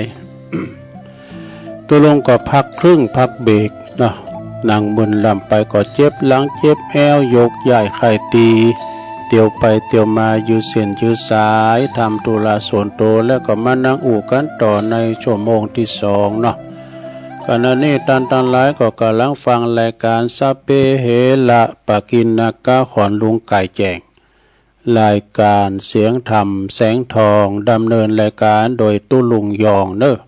มานางอู่นางจาก็ปออกไม่ออกศรัทธาขณะนี้เวลาก็4:08 น.ลุกกันมาแล้วบอศรัทธา ลุกกันมาแล้วเนาะเอิญประตังปนนั้นลีเนอชุมชนวัดพระธาตุเจดีย์สาวลำปางฟังกันอยู่ก่อ แล้วก็ไหวสาบารมีตามหลวงปอสุวีนะ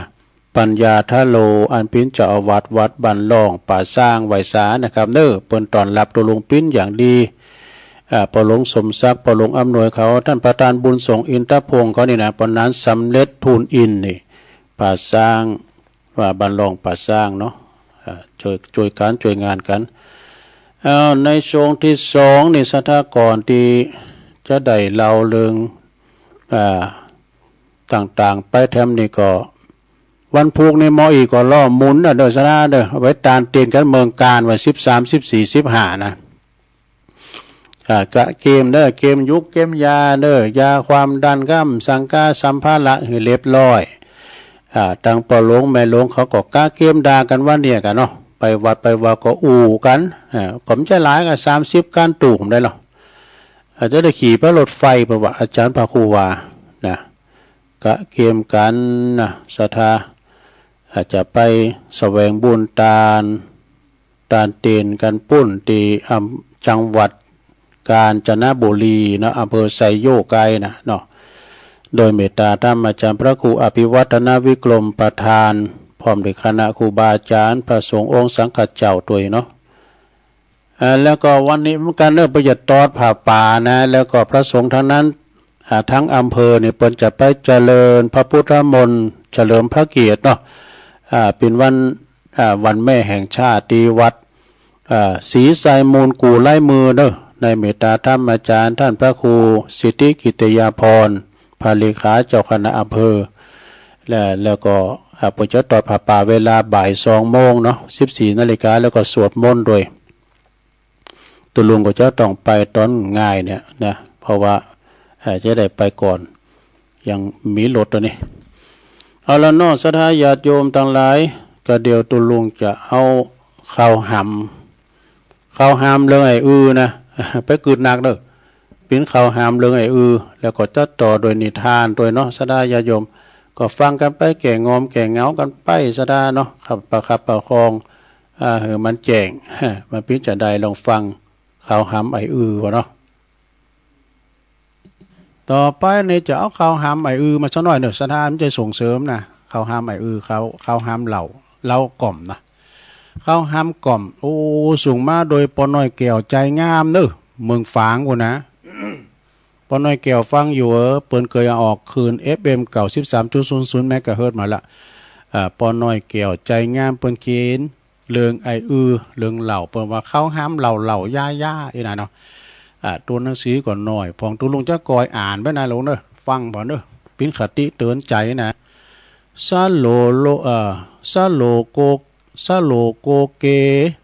เนี่ยอันนี้เอาเป็นเล่าเนาะมันเป็นย่องมันเพิ่งซาโลโกเกโซเซซอกเซ็กเหล้าแดงเหล้าแบกหรือเบียร์เหล้าขาวถ้าบ่ตกต้องหน้าดูมองเหงาเป็นของมึนเมามีขายกู้บ้านมันไม่มีขายนู่นเหล่าตองนะตามน้ำตาหุ่นตั้งกันอย่าง หากบ่มีมันติงง่อมเสียงทานยาเมื่อมีงานม่วนทึด การมีงานมันโมนสลากปล่อยหลวงม่วนงานบึดบอกว่ากินแขกแต่งงานศพงานซากงานนาคสังสรรค์ถ้าบ่มีมันตึงเหงาซอกตอก ตาเต้เนาะส้มปากขาคอ อยู่ไหนอยู่กันคนจอกได้ใส่เข้าไปเดือดเศร้าการใส่เข้าไปในเดือดเศร้าอ่ะ ตาวันแรงมาขอลองได้ห้าวสักตองสองตองกินข้าวลำดี2 ตองกินข้าวลำดีเอามักปอมากินข้าวลำเนี่ยก็เอาเว้ยตาวันแรงมาขอลองได้ห้าว2 ตองกินข้าวลำดีมีเล่าตั้งไว้ไผตึงบ่อหนีอู้กันม่วนดีบ่อหนีปิกบ้านก็มันมีตัวจอบแล้วนี่ ไปไหนมันหลังจะได้กินอยู่หันแล้วเนาะงานขึ้นบ้านใหม่ม่วนใจเสี่ยงท่านกินแล้วม่วนงานสั่นเล้านี่กินฟรีดูหันเฮินใหม่เนี่ยเปิ้นเลขนะปีใหม่เมืองปีใหม่ไทยเมืองลองเล่นลงเล่นน้ำสาวจุ่มเย็นถึงไส้ได้จอยมันดื่มหูหอนหูหนาวก็ใส่ไปแล้วนะเนาะสังคมคึกคักบ่อพักเงาหงอยขอลองได้จอยอู้กันล่องกำมันได้ใส่ไอเวิงเนาะดังโปเล่งนาลงเขาดังไม่อายตุนมือเพราะว่าไอเวิงนะไอนาแง้นมันมีหมดอ่ะเปิดว่าสังคมคึกคักบ่อพักหงอยเงาหงอยขอลองได้จอยอู้กันล่องนี่กงนึ่งนงนุดกง2บ่อคล้องอู้จ่าไทยยองบุดลดบุดก่อปินไทยบุดก่อปินยองอู้กันลดว่ะ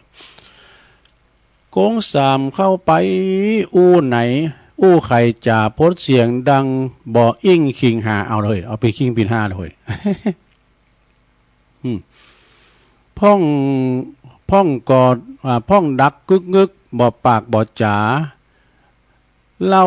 ตกต้องมาอู้เหมือนไฟไหม้ปึงเป็นว่าเหล่าโหต่อโตกนะพ้องมันปากนะเราดักกึกลองใส่2 ต้องปวดรู้อู้ตัวหักไม้ตัวบอมเต้นนะอีดูกง4หน้าแดงเหมือนเปิ้นเป็นไข้อู้อย่างบ่อายเล่าจูนี่เราจูละเมียนะบะวันมาคบก็ไอ้นั้นนะสักวันไอ้เล่นงานมันเราอ่ะนะมันมาเราควันมีมันนี่ลืมไปลืมใหม่ลืมเก่าลูด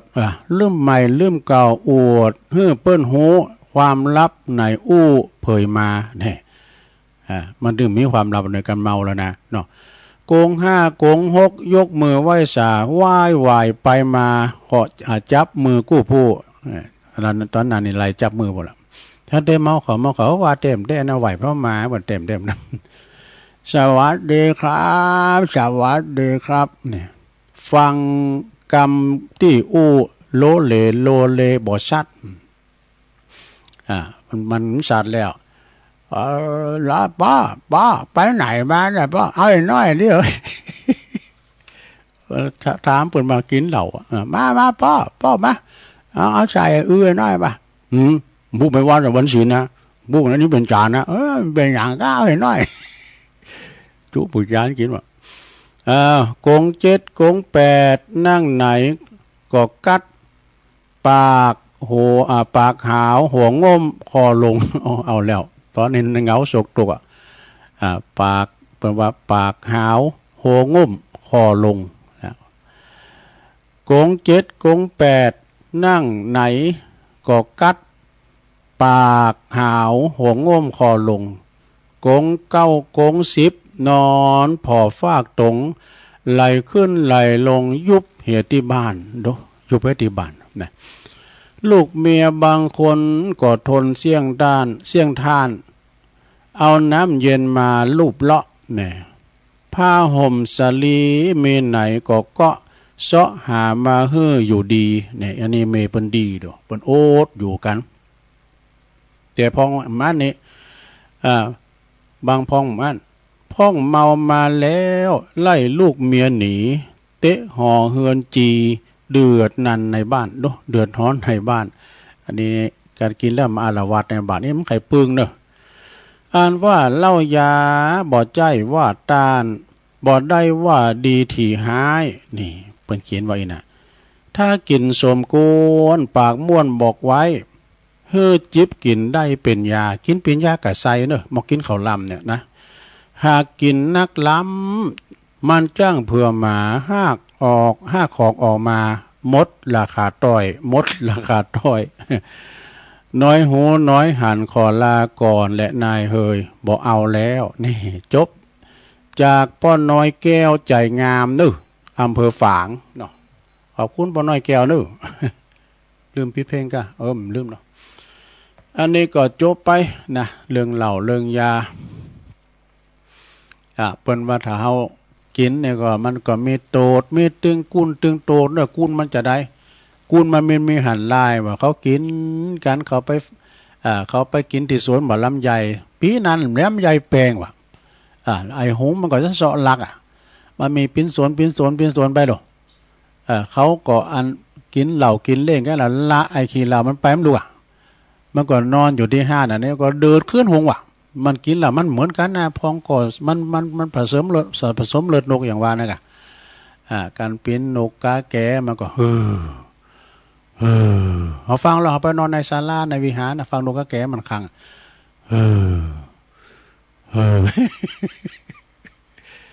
อันนี้เลือดนกกาแกน่ะ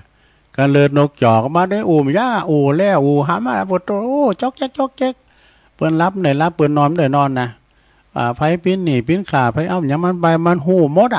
3 คืนหงเด้ออันนี้นกจอกแล้วกับพวกไล่เขาจะมาลักลำไยในการได้ยินมันนั้นกินเหล้ามันดื้อนะเนาะโอ้ยนี่ไหวเว้ยมันได้เจ้ามันเฝ้านี่ป่ะ แล้วปิ้นดีก็ไอ้ขี้เหล้าสวนไต่สวนเนอไปมีมันหล่นต่อยมาหมดเหลือสวนไอ้ขี้เหล้าเฝ้า โตดีเด็ดๆมันจะสวนมันสักหน่อยนะเขากินเล่นกันแล้วมันละมันไปหันกามันก็โดดขึ้นหงโอ้เป็นดีแต่รู้เนี่ย มีตึงกุนตึงโตดอันสุราเมลัยภัยเสพติดนี่นะเพิ่นว่านะพาชีวิตมืดมนจนฉิบหาย1สินทรัพย์ของตนนั้นพลันวอดวาย2อาจตายด้วยทะเลาะเพราะความเมานี่3เจ็บป่วยด้วยโรคาพยาธิ4ตำหนิ4ถูกตำหนินินทาพาอับเฉา5หน้าด้านหนักหนาเวลาเมา6โง่เขลาปัญญาหดหมดสิ้นมี6อย่างวะซะดาเนาะ6อย่างนะก็เวลาเมามามันไม้โดนเราจู่เราเจิงเราหมดนะเราควันแพ้วโปแพ้วแม่บุญก็มันเมามาเนี่ย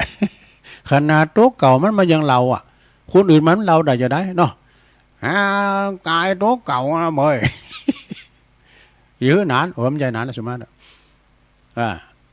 จะตั้งเดือนมือเดือนวันจักนะบ่มถึงหลังมันดึงฉาบมันอุปนะอันนี้เรื่องเหล่าเรื่องยาเด้อสถานกินมาปอกกาไซนะอย่างปอน้อยว่านะเนาะ เอาจบไปอันนี้ก็เอามาเราสู่จู้กันฟังเนี่ยก็ไปเราแรงได้เนี่ยไปเราแรงนี่นะการเอาไปออกงานกันอย่างนี้ไปเราเรื่องเหล่าเรื่องยาเขากินอยู่ตั้งนอกกำแพงพุ่นก็เดี๋ยวก็ระวังเนาะเอานิทานก่อนเนาะสถานเนาะนิทาน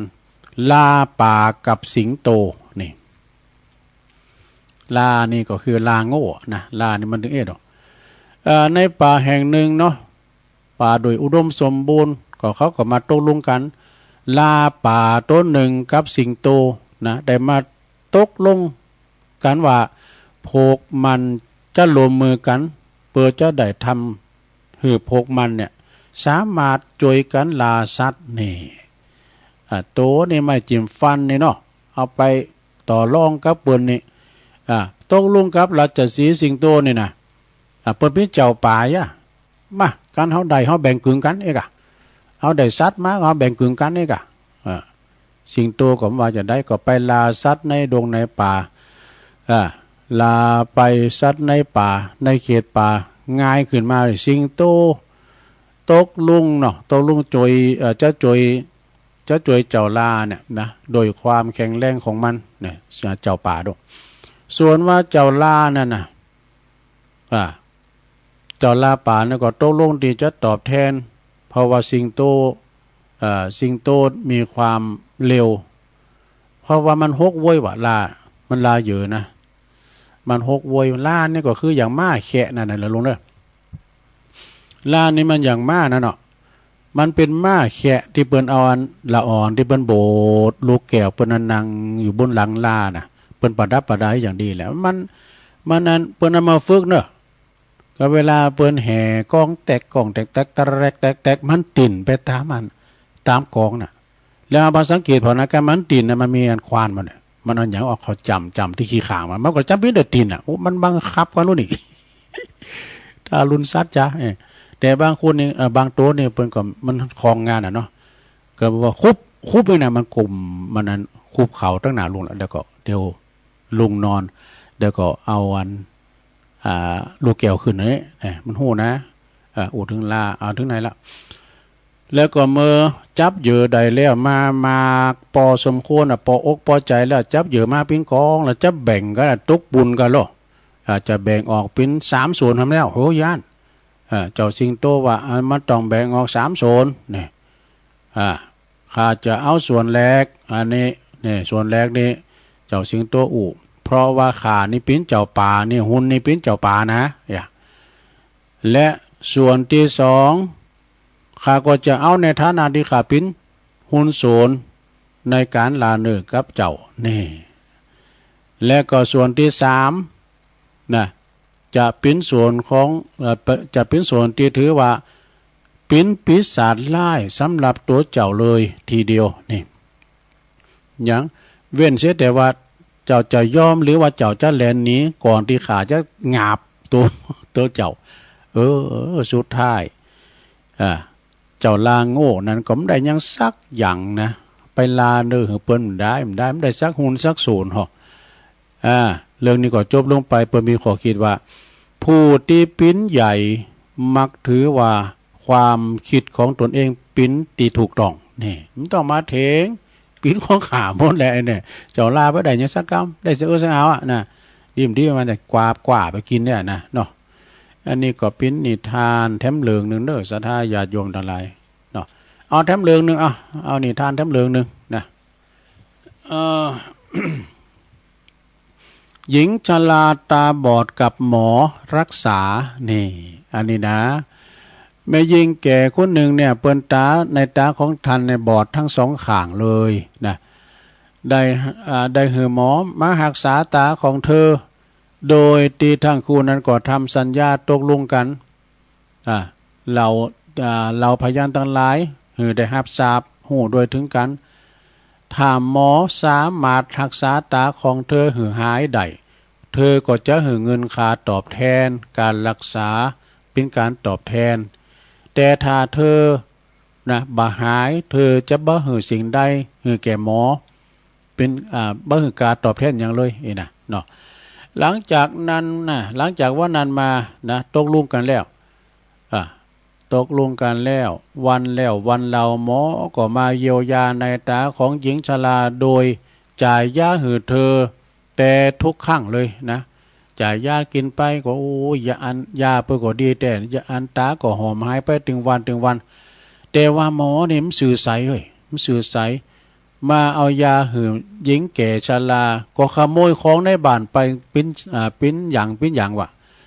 บางสิ่งบางอย่างก็ติดไม้ติดมือไปโดยจนว่าสมบัติของนางของเธอนะหายไปจนเสิ่งนะเธอก็จนบ่เหลือหลอว่ะนะที่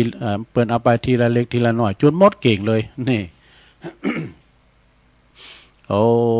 เมื่อหมอผู้นี้ได้ขโมยสมบัติของหญิงชราไปหมดแล้วเขาก็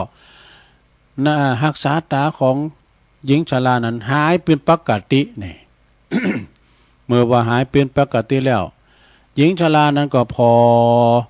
อีกข้างหนึ่งก็ป้าว่าทรัพย์สินสมบัติในบ้านของเธอนั้น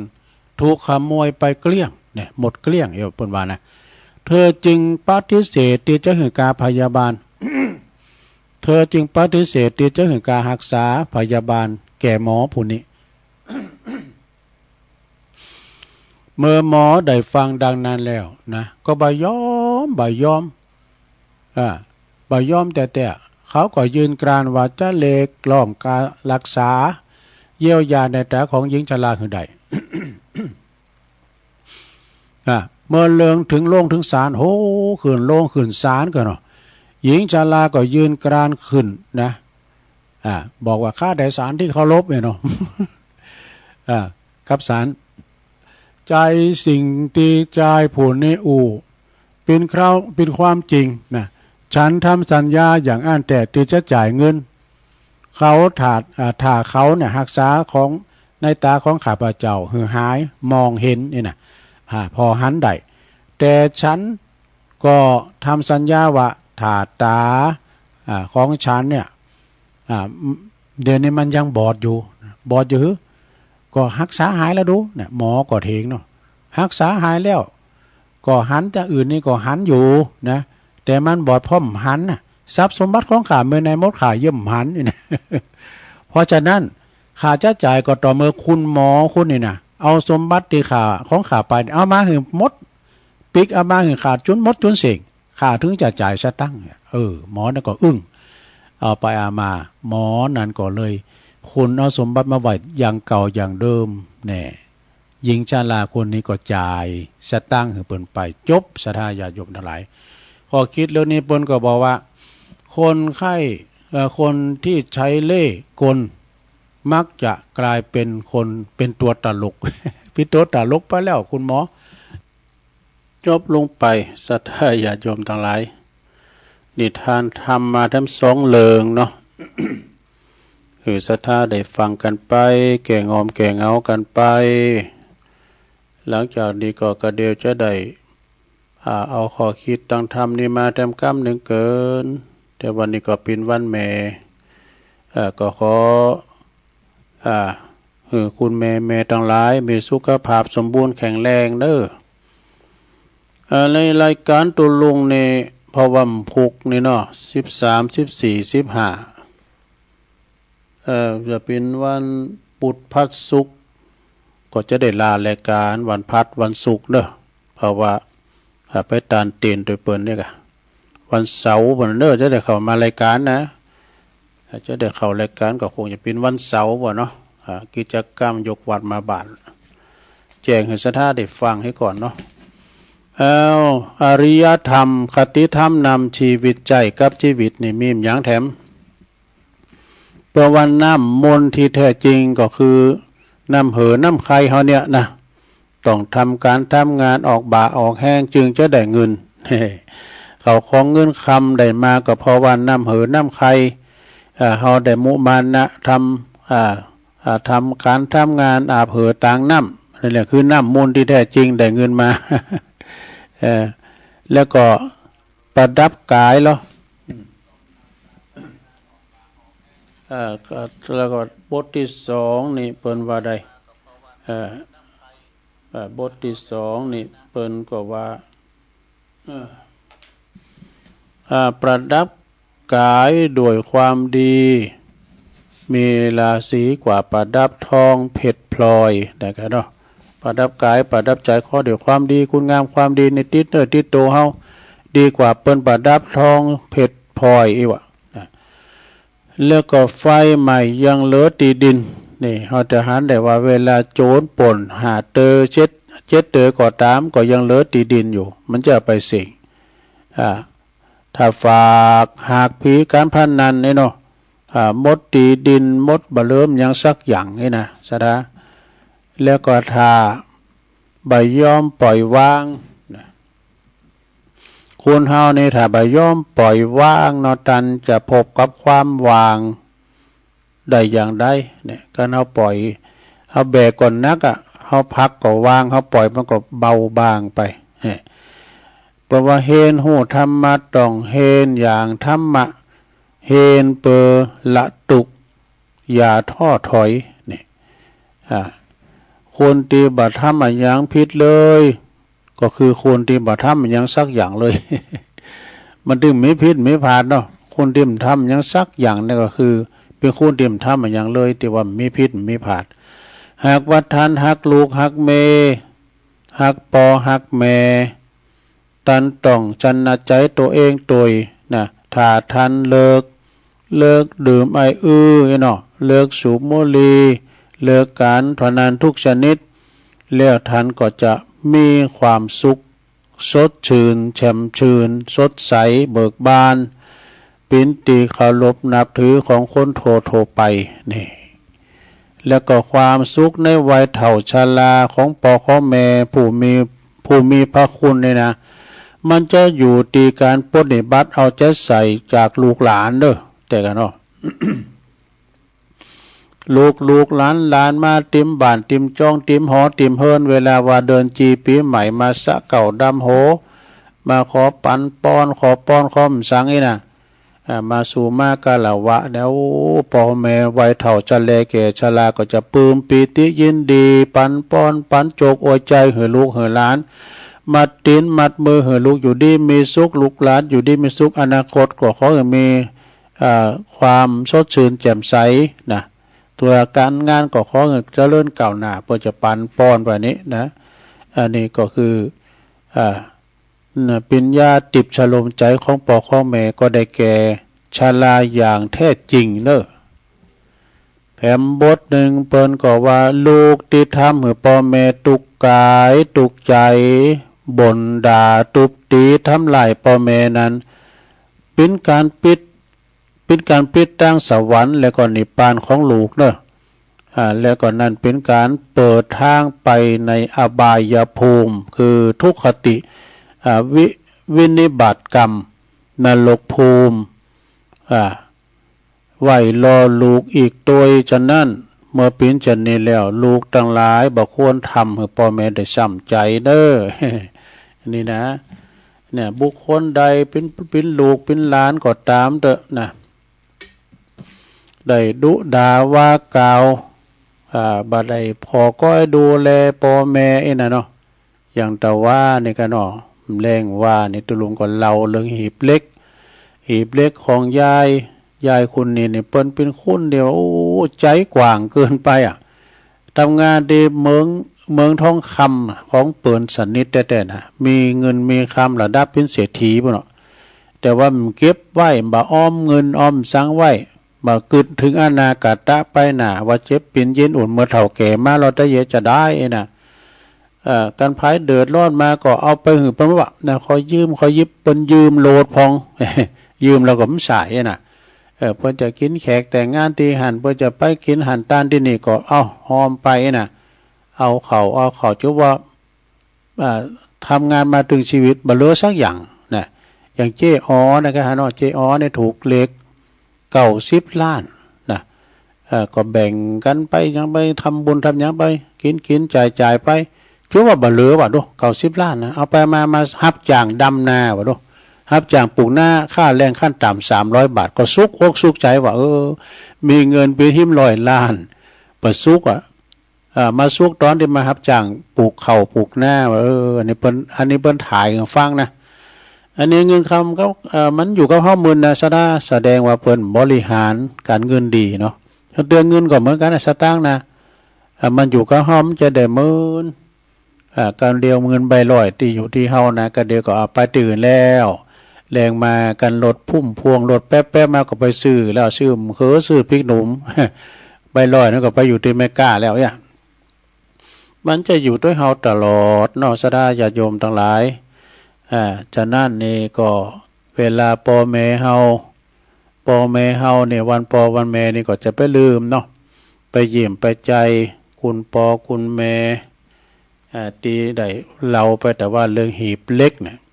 เอาไปมายายแก่คุณนั้นเพิ่นก็ไปอยู่กับลูกกับเต่าโตไปอยู่กับคุณนั้นก็เพิ่นจำจี้ฮีวายกะเพิ่นลูกไปพองลูกเคยพองเองอ่ะหลานพองเนาะ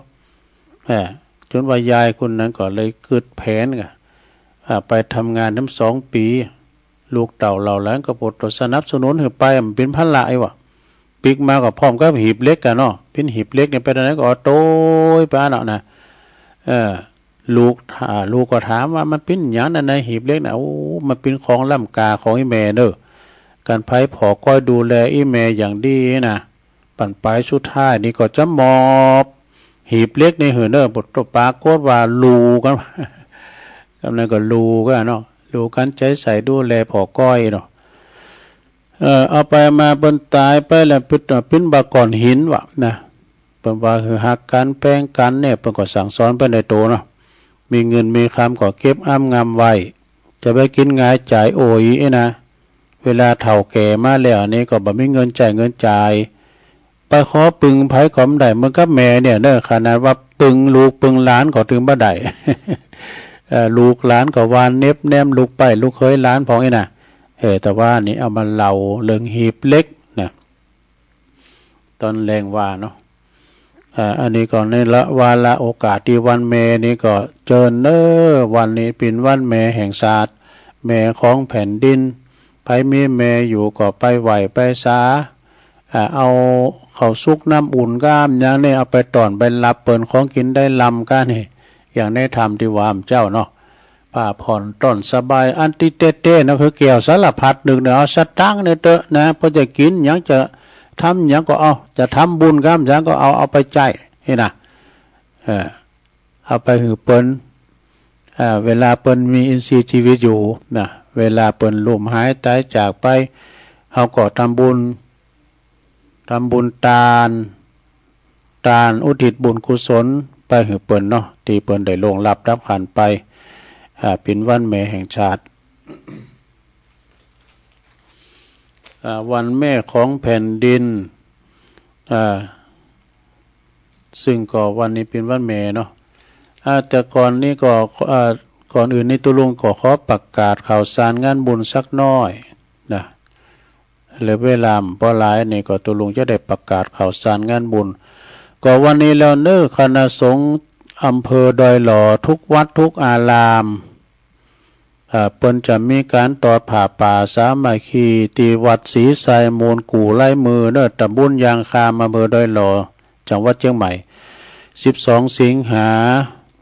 เวลาก็ 14 นาฬิกาคือบ่าย2 โมงไปรวมกันเปิ้นก็จะเจริญพระพุทธมนต์สวดมนต์เฉลิมพระเกียรติด้วยนะที่วัดกู่ไล่มือในเมตตาธรรมอาจารย์พระครูสุทธิเจติยากิติยาพรเนาะสิทธิกิติยาพรเปิ้นเป็นภาเลขาเจ้าคณะอำเภอเนาะวัดกู่ไล่มือก็เพิ่นก็จะไปสวดมนต์กันที่หันเนาะเวลาบ่าย2 โมงวันนี้นะไปตอดผ่าป่าเปิดวัดตอดผ่าป่าสามัคคีเนื่องในวันเฉลิมพระชนมพรรษา12 สิงหาคมสมเด็จพระนางเจ้าสิริกิติ์บรมราชินีนาถพระบรมราชินีพันปีหลวงนะเปิ้นมีประชนมาอยู่ถึง93กันนี่นะ93 ปีแล้ว93 พรรษาแล้วนะแล้วก็เปิดเป็นการส่งเสริมสนับสนุนการเรียนการสอนของศูนย์การเรียนรู้โพธิยาลัยสาขาดอยหล่อนี่นะระดับประถมศึกษาละอ่อนมาเห็นกันเนี่ยในห้องเรียนวัดเรียนโรงเรียนโขงขาววิทยาในวันที่12 สิงหาวันนี้ก็ไปนะบ่าย 2แต่ตุลุงก็จะไปตอนกินของง่ายเนี่ยแล้วงานต่อไปสถาอันนี้เปิ้นจะตานน้ำตานธรรมเนี่ยสถาเอาตานน้ำตานธรรมไว้ก่อนเนาะคือเปิ้นจะมีปิ้นยกเนาะตานธรรมเปิ้นต่างธรรมหลงมหาเวสสันดรชาดก13 กันเนาะยกที่1ก็ผ่านไปแล้วยกที่2ก็วันที่24เป็นวันติดยกที่2ก็จะมีการติดน้ำติดธรรมไปฟังน้ำฟังธรรมกันได้ที่วัดบรรพตสถิตลำปางปุณาในเมตตาธรรมอาจารย์พระมหานพดลสุวรรณเมธีเปิ้นพินเจ้าคณะอำเภอวังเหนือจังหวัดลำปางเนาะเจ้าวัดบรรพตสถิตด้วยแล้วก็ท่านพระมหาสมชาติชาตปัญโยผู้ดำเนินงานเนี่ยเขาประกอบถ่ายทอดเสียงให้ฟังโดยเนาะศรัทธาญาโยมก็ไปฟังจุตีนะเนาะพี่น้องลำปางก็ไปจุไปรวมกันพระจะไปเปิดโรงทานกัมสังฆาก็ไปบริจาคปูชากันเตก่อนหน้างานเพิ่นเนาะ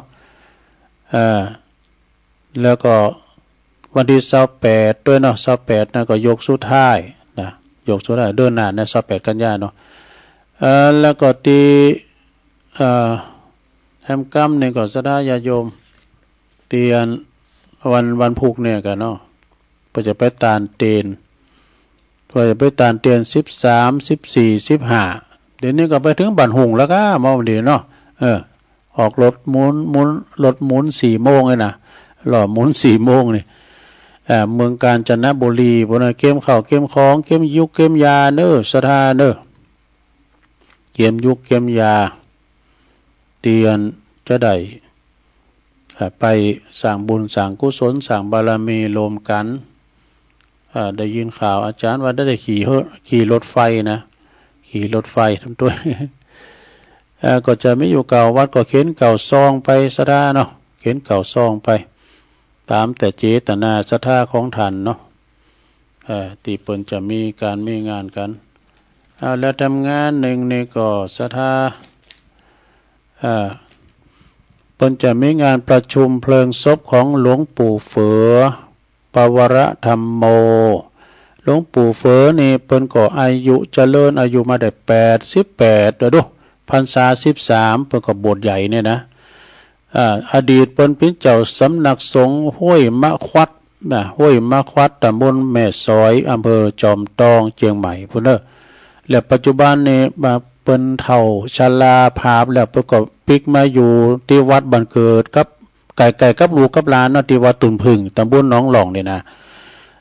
เวลาว่าตุลุงไปงานประเวณีก็ไปไหวไปสาบ่อยู่ระบบเสียงเพิ่นบ่ค่อยได้ยินเนาะเก่าเพิ่นอายุ80ปลายนะ88ละแล้วเพิ่นเสียงบุญไปแล้วก็เพิ่นก็จะมีการประชุมเพลิงศพกันในวันที่24เนาะสิงหาคมนะพุทธศักราช2568 23นั่นก็จะเป็นวันตกแต่งหางดาตาเน้อสถาเน้อพระจะไปเปิดห้องตานพระจะไปหับสังพระจะไปปูจาผ่าบังสกุลก็ดีไปปูจาโลไม่เงินโลไม่คำไปปูจุมปูจาไปทำบุญหนางานก็เจิญเด้อ23 24 23ก็วันห่างวันดาคืนสุดท้ายก็มีเตศมีสวดอภิธรรม24นั่นก็อาจจะเป็นวันประชุมเพลิงศพเนอะหน้าที่เมนชั่วคราวลานนาวัดตุนพึ่งตำบลหนองหล่องอำเภอเวียงหนองหล่องจังหวัดลำพูนนะซึ่งก็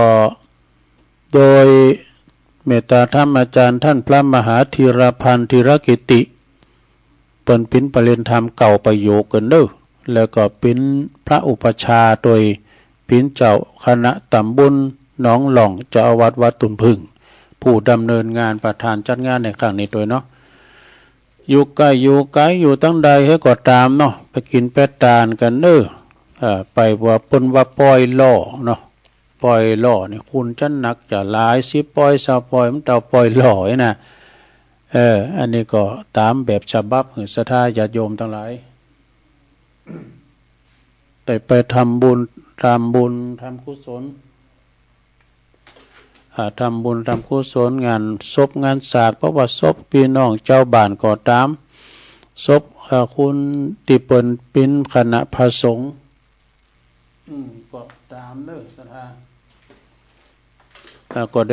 ด้ช่วยกันเปิ้นมีคำกรทำบทหนึ่งนะเนาะศรัทธาตุลุงเลย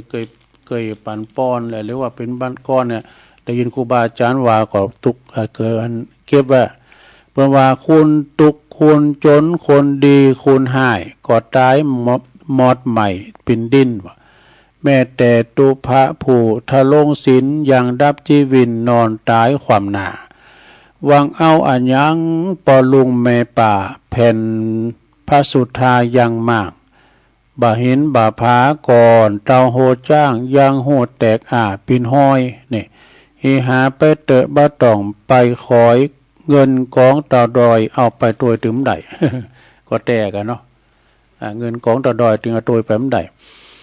เกิดแก่เจ็บตายสหายปีน้องไผบ่ห่วงของอาลัยสุดแต่องค์พุทธะก็ยังสุดวิสัยดับขันบรรลัยไปในปานเจ้ามนุษย์เดินดินยิงใจหนุ่มเฒ่าอย่าวางมัวเมาหลวงป่นเนี่ยความตายเนินนายความตายบ่เว้นพันเนนก็ตายเฒ่าแก่ยิ่งใจเจ้านายและข้ามหาเศรษฐีผู้ดีเมนาแม่แต่คู่บายังเมนดูวัตถุประวัติตาสงสารเก่าขานบ่เพี้ยนบ่พิษแบบเบาในธรรมตายดีตายห้ายยิงใจนะนำจักเอาเงินคำแลกซื้อบ่ได้แลกซื้อบ่ได้ อันนี้เป็นข้าวหามที่โจดไว้มึนแล้วเนาะศรัทธาญาติโยมมันกินอกกินใจกินอกกินใจดีเนาะศรัทธาโอ้จะล่ำเวลากระเดียวเกินเนอจะได้ตักตังลายก่อนเนาะศรัทธาตักตังลายก่อนวันนี้ก่อนลุกกันมาก่อนหนึ่งเข้าเป่าไฟไปทำบุญตักบาตรกันที่วัดหนึ่งวันแม่เนอศรัทธาเนอ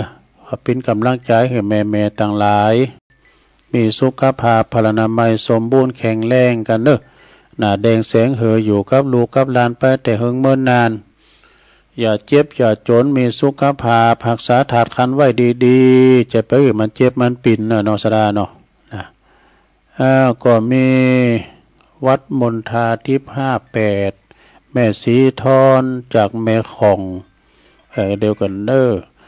แม่สีทอนจากแม่ของแล้วก็มีชมรมสกาย62อดีตถวายเต้น7 โยมจากดอยน้อยพัฒนาหนองหานสันทรายวิสาวคุ้มตะวันเนอเมืองวะบุญส่งจากลำปางไหวสาอันนี้ก็เมตตาธรรมพระเรียนเอกวัดลาดทันมหาประสิทธิ์ธรรมาภินันโทวัดจังกำนะครับไหวสานะครับเนอแม่แดงอัมพร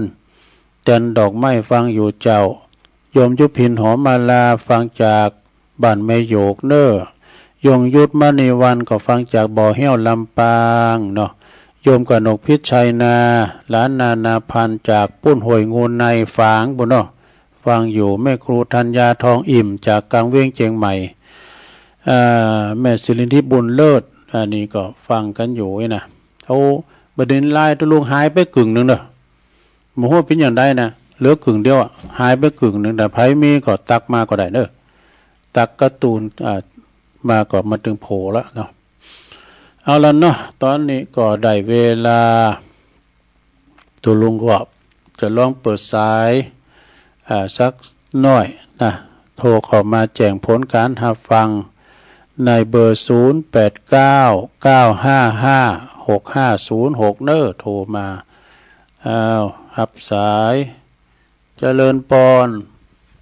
ไปซาเจ้าอันนี้ต่อ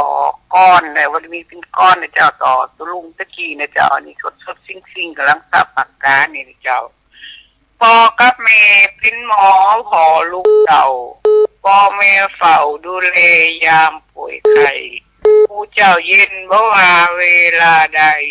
ดูแลไข้หือลูกทุกโมงยามพ่อแม่เป็นธนาคารหือลูกบ่วันผูกเวลาหายามไม่นาที่เสาเจ้าเย็นบ่เป็นไรเบิกเงินใดตลอดทุกชั่วโมงแม่เป็นคู่หูการุณพระคุณล้นทุกคนก็ประจักษ์เป็นศักดิ์ศรีทานคำสอนวอนสั่งเพราะหวังดีคนเป็นปีปฏิบัติอย่าคัดใจพ่อกับแม่เป็นพระอรหันต์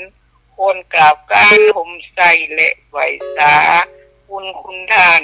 มากล้นนับคณาคนบูชากับไหวด้วยใจจริงพ่อกับแม่ก็เป็นทุกอย่างใดเป็นคนใจเป็นเปินและเป็นนายเป็นทุกอย่างบ่ละทิ้งจนวันตายเขามีไผในเล่าเท่าแม่เฮา42 สิงหามาครบรอบขอนบนอกมารดาผู้การุณดอกมะลิบูชาเพื่อเป็นบุญตอบแทนคุณมารดาบูชาขอคือท่านเดินทางโดยสวัสดิภาพและทุกคนที่ลงเดินทางไปตามเต็นกาญจนบุรีขอเดินทางปลอดภัยถึงขาไปเลยค่ะครับขออนุโมทนาสาธุอนุโมทามิเจ้าไว้สาเจ้าเจริญปอนไว้สาครับตุลุงติดตามรับฟังอยู่ครับอันนั้นประเสริฐเนาะฟังตั้งแต่ต้นมาแล้วครับอย่างชัดเจนเลยครับน้องเทศมันดีมีสาระประโยชน์ฟังแล้วก็จะได้ความจำดีอันนั้นก็มีดีอยู่ครับฟังธรรมเนาะยินดีบรรณาหลายๆครับฟังก่อนนำทำคำสอนนั้น เขาฟังแล้วเขาก็ไม่จดไม่จำเขาก็ได้ครับมาปฏิบัติมันก็ดีครับรู้เจริญรุ่งเรืองดีเนาะ สาธุ กำลังใจทุกครับในขอลงปีดีชุกต่อไปครับเป็นผู้ทำใจกิลุกกิลานไปให้ลงรักษาภาพดีนะครับเด้อเป็นมองลุงอยู่ข้าวไปเพราะนั้นประเสริฐนาน้อยนาแดงยินดีเด้อเจริญปอน พระสาเจ้าตุลงฟังอยู่เนิ่นจากคนป่าอะไรนั้นน้อยแม่น้อยเจ้าเมืองลำปางเนาะเจ้าฟังบุญญาวาสยินดีแม่เน้อแม่น้อยดูดีเจ้าไว้สาเจ้าสาธุเจ้า0899555656เจริญปอนพระเจ้าตุลงนานแม่อุ้ยเองฟังอยู่เจ้าเสมอมาแล้วเนาะเจ้าชัดเจนนะเจ้ายินดีนะหลายเด้อสาธุ0899555656เจริญปอนไหว้สาเจ้าตุลุงแม่จันเลือนใสเนาะเวงตาการลูกเจ้าขี้เล่ามันไหวหมามันขอบคุณหมามาทำความสะอาดให้มันอันยังเป็นไม้ปักกินเผื่อไม้กันเผื่อไม้รีบปักแล้วทีนี้นะลุงยินดีแม่จันเด้อมันถูกว่าอีนี่ไงรถไฟรุ่นมันนั่นเนาะอากาศวัดไฟรถไฟรถมากับป้ากันพวกกับตากพวกกันเนาะคิดของง่ายคิดของง่ายต่างหากสาธุสาธุแม่จันเรือนใสกองเสบียงอาหารเนาะมีแถมก่อศรัทธาญาติโยมเดี๋ยวจบก็ฟังท่านพระอาจารย์สาธิตรายการธรรมาภิวัตรเด้อศพเตินเข้ารายการเจริญปอนหลวงพ่อกฤษมาแล้วเย็นนะอาจารย์เนาะมกประหายพอดีใกล้จะหมดเวลาแล้วนี่ครับไหว้สาครับหลวงพ่อมานิดหายไปเด้อหลวงพ่อมานิดถามว่าโลรับลูกหลากะเจริญปอนเจ้าค่ะไหว้สาเจ้าตุลุงวันนี้ก็มีบุญหนึ่งวันเด้อตื่นขึ้นมาได้ยินไก่ขันได้หันตะวันได้ไหว้พระหังธรรมกับตุลุงแม่สุเกี้ยวศิลปรสิทธิ์กับไหว้สาแล้วตุลุงสาธุยินดีเด้อเจ้าติดตามตุลุงอยู่เด้อยินดีเจ้าสาธุเจ้าตุลุงศีลาพรเจริญปอนไว้แต่ครับปอถันนัดนอกคงเป้าหมู่สี่มาแล้วฟังนะครับชัดเจนดีครับชัดเจนดีเนาะครับผมฟังกันได้ครับไม่เลวไม่ล้วนไม่ป้องกำแถววัดแรกวัดเป่าไม่จู้ไม่เก็บโคโนปะปุ้ยหลวงฟังทุกคนครับฟังร้ายด่ะครับผมฟังกันแล้วปะปุ้ยหมดโลกระตูบุกสีครับพอถันนัดเป็นตัวแทนกันเนาะครับผมไว้แต่ยินดีสาธุเจริญปอน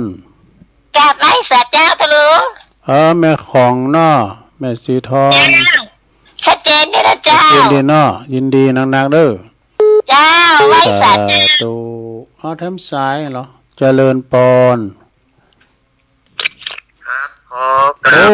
มาแล้วเจริญปอนเลยเจริญปอนเลยครับได้ติดตามฟังธรรมะท่านเจ้าอยู่เป็นประจำนะครับได้สาระแก่นสารดีธรรมะคำสอนอุทาหรณ์สอนใจท่านพระคุณเจ้าวันนี้ก็เป็นวันสำคัญของแม่ที่จริงก็สำคัญทุกวันนะถ้าบ่มีแม่เฮาก็จึงไม่ได้มาสร้างคุณงามความดีไม่ได้มาหันโลกนะท่านเจ้าแต่กะอย่างจึงกระเต้าบ่เปียงนะถ้าทุกคนฮักเหมือนแม่ฮักลูกเหมือนลูกเหมือนเฮาฮักแม่ฮักเอาเนี่ยท่านพระคุณเจ้าโลกนี้จะสดใสชีวิไลอยู่ด้วยความเมตตาธรรมแต่ท่านพระคุณเจ้าครับแม่น่ะแต่น้ำธรรมคำสอนของท่านพระคุณเจ้านี่ดีทุกอย่างเนื้อท่านเจ้าเหมือนคำสอน84,000พระธรรมขันธ์ในองค์ท่านเจ้าตักอันใดมาก็บ่เป็นที่ขว้างสักอย่างเลยท่านพระคุณเจ้าขอบคุณหลายทุกอย่างทุ ทุกอัน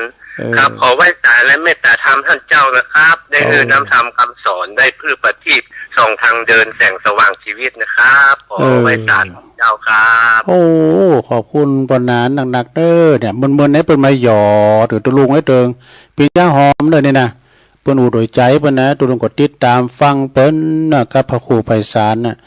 อาจารย์สายันจากยางเนิงสารพีเน้อเจริญปอนเด้อวันหน้าวันตาก็โทรมาแถมเนาะแต่ศุกร์วันพัดวันศุกร์ในลารายการเกิดเน้อวันเสาร์บนมาปะกันนะสราญาโยมเนาะวันเสาร์นี่ก็มากิจกรรมยกวัดมาบาน